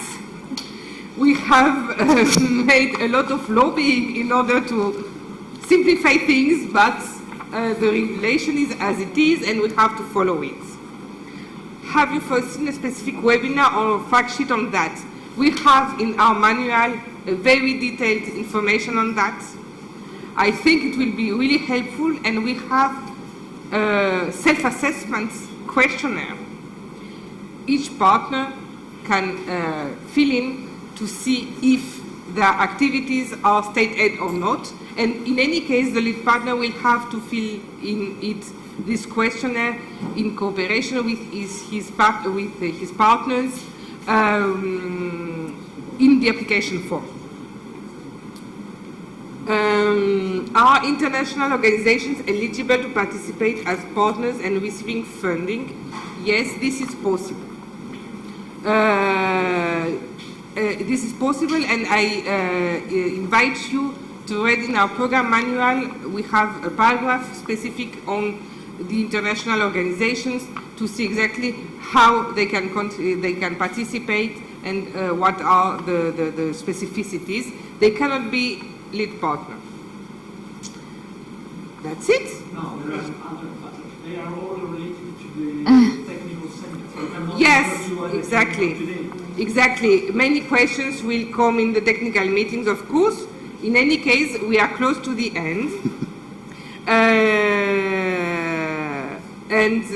Okay, last question, let's say. Is the Interreg-Euromed cooperation area defined at country or regional NUTS 2 level, where we can find precise description of eligible NUTS 2 regions? On our website, you have the cooperation area. And you will see there, it's at NUTS 2 level, defined. For some countries, it's the whole country in the cooperation area of the program. For other countries, it's only some regions, so NUTS 2 level. You will see that on our website. So I think it's time to stop here the questions. This means that we are coming to the end of this information session. Don't forget to answer the survey on Slido to assess the carbon footprint of our event. We very much count on you. I hope you have learned everything you need to decide, first of all, whether you should jump or not in this adventure, if your project ID fits the call. And for any details, for those who decide to do so, we will meet online during our technical meetings for further questions and information. The first one, I remind you, will be on the 7th of July, and the rest will be in September. Don't forget to register through our website for the moment for the first one, and during July, the other ones. I would like to give maybe to Curcio the final words, our coordinator. Just, we have only... No. We have only 46 replies so far for the survey on carbon footprint, so please answer this survey on Slido. We cannot assess the carbon footprint of our event if you do not answer the survey. And don't forget to register on the forum if you want to search for partners, because the Hop-in app will be closed on the 7th of July, if I remember well. Thank you. And now, Curcio. Good afternoon again. Just a short key message from me relating with my first intervention.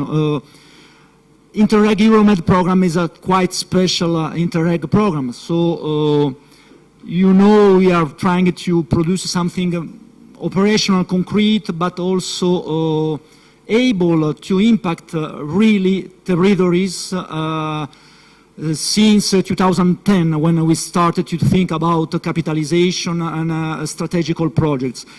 So it's difficult to fit in this program for everything. It's impossible. It's not only our characteristic. Of course, we are an Interreg program. We are not Horizon Europe. We are not co-financing investment or research. This is a real important, crucial issue.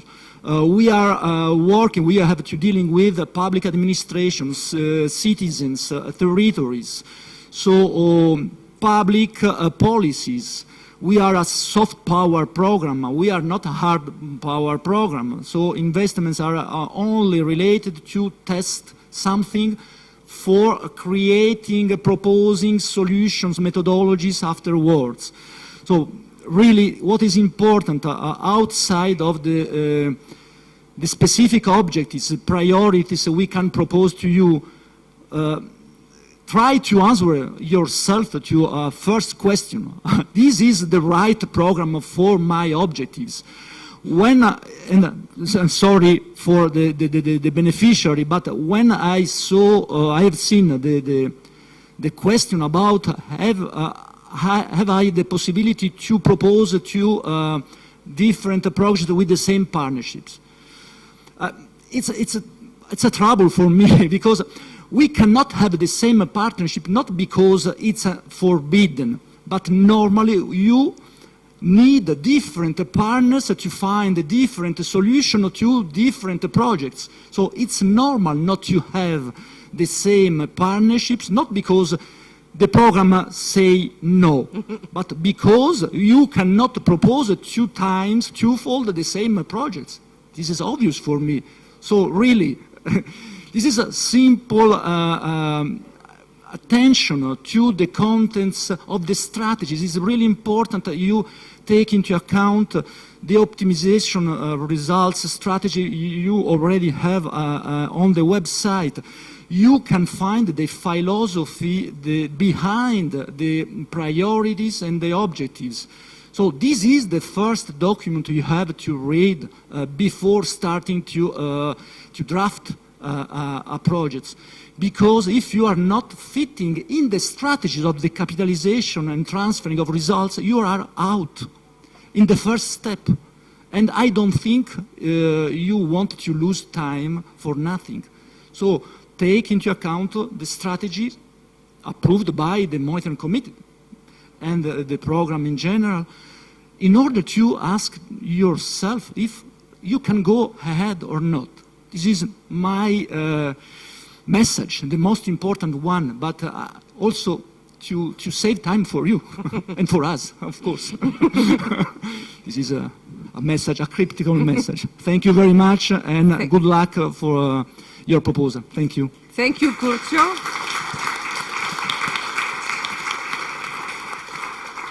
I would like to thank the Cypriots team, amazing one, for the organization of this event and for hosting us here. Ευχαριστούμε πάρα πολύ.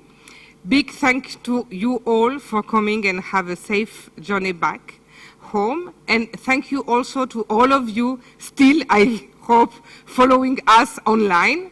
We are very grateful to count on such dedicated and passionate project partners. And we look forward to building, of course, the future of the Mediterranean together. For those here in Limassol, let's continue outside for a short cocktail. And for those online, we wish you to have a nice evening. Take something at home and see you soon. Sorry not to be here with us. Thanks to the interpreters also and to the technicians and to the whole team here. Thank you. Bye-bye. Γεια σας.